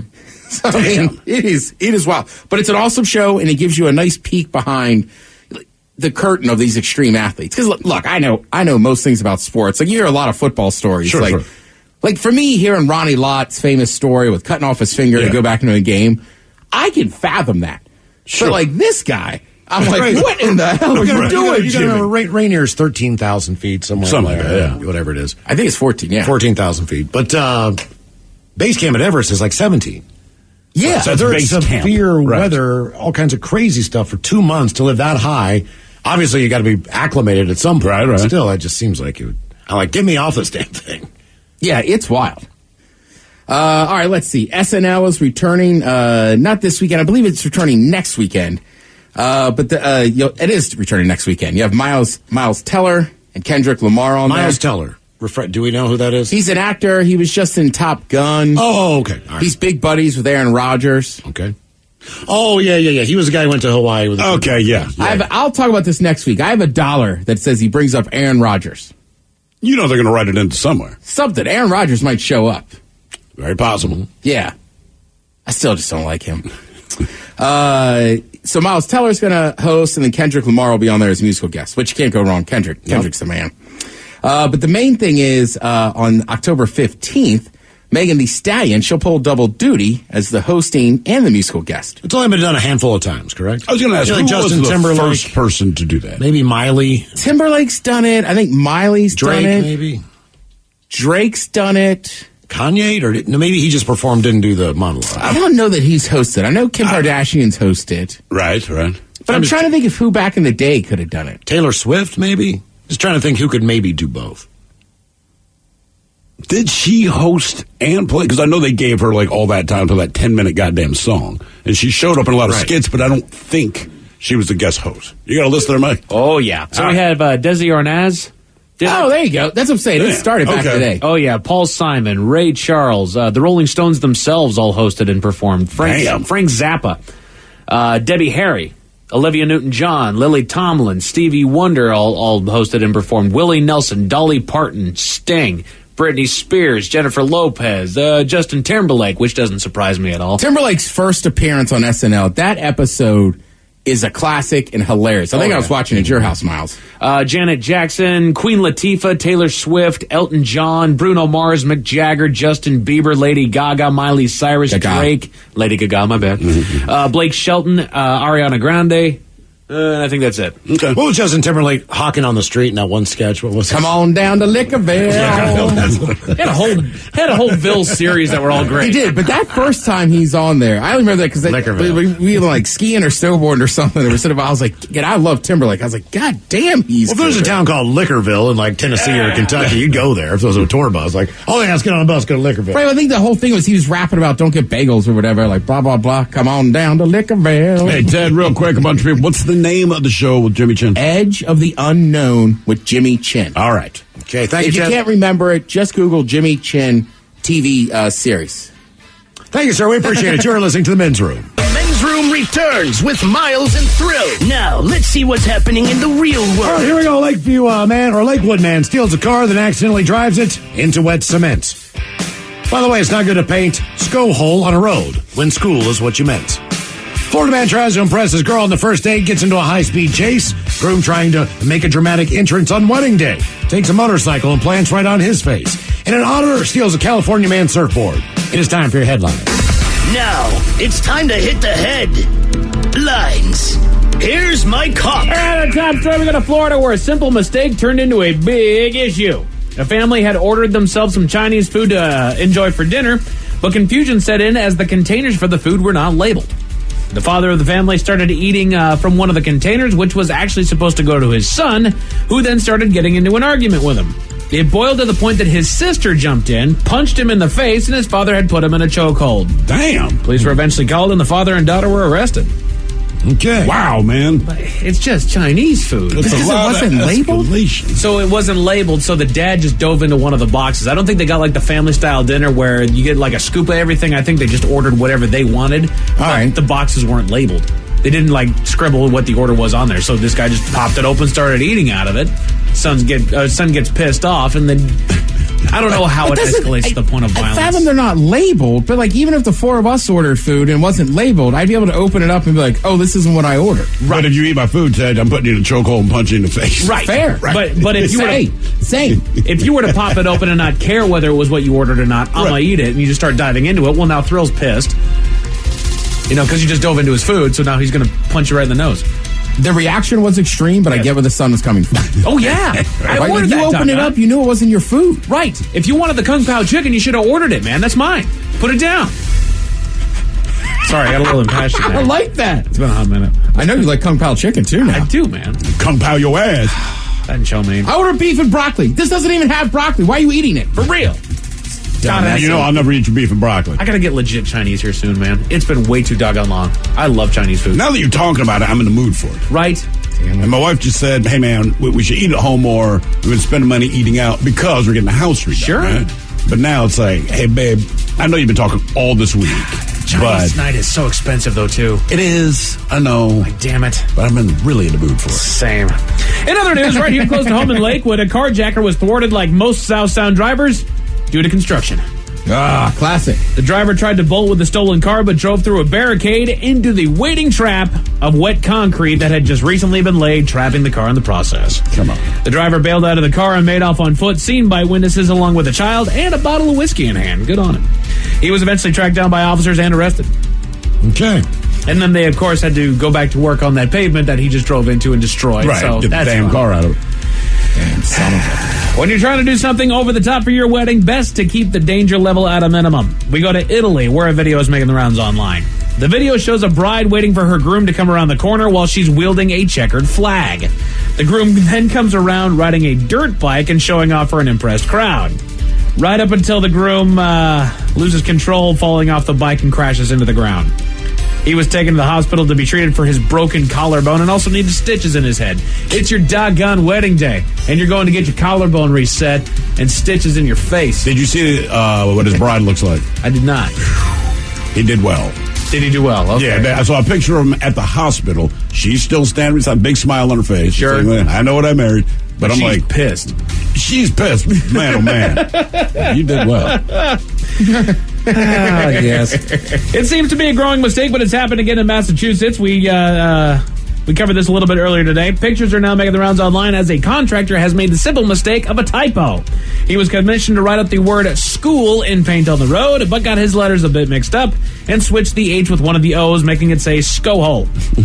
Welcome to Skohole. Since then, they've gone back to the site to try and alter the mistake in letters, but the process does take a little bit of time. I do like that you can see where he's erased the top and the bottom of one of the O's. He's trying to fix it. The center of the H. It says Skohole. Bro, you messed it up, brother. It's done. We go back to Florida for a headlines update. Y'all might recall the story of a man just trying to impress a new lady. While out on the first date, the man thought it a good idea to run through a red light right in front of a police squad car, which he did do on purpose, you can presume, because he then led police on a high-speed chase. Well, his plan didn't go quite as he had hoped, as instead of impressing the young lady, he only managed to scare the ever-living out of her and get himself arrested in the process. Congratulations, dude. He has now pled guilty to his charges and will serve out his sentence and pay his fines. I don't know. This is your first date. I presume that you haven't done a whole lot of talking before then. Why are you upping the thrill meter at this point? Date number one. Exactly. You're probably not going to get a second date, I'm guessing. No. And she's screaming behind him. How long do you take this out? Like, no, those are not screams because she's stoked on what you're doing and excited. She's scared, man. She's scared senseless, man. A surfer in California had more nature to battle than he intended while out riding the waves. The surfer was eventually dethroned and his board taken over by an otter. Ooh, that National Geographic special about the Pacific Northwest. Lots of otters. A witness caught the encounter on video as Otters are a-holes. tries in vain to get the otter off They the look board. cute. Yes, they are, man. They're absolute jerks. They're monsters. And that is it for your headlines with that. Mike Hawkins. Thank you, sir. We appreciate it.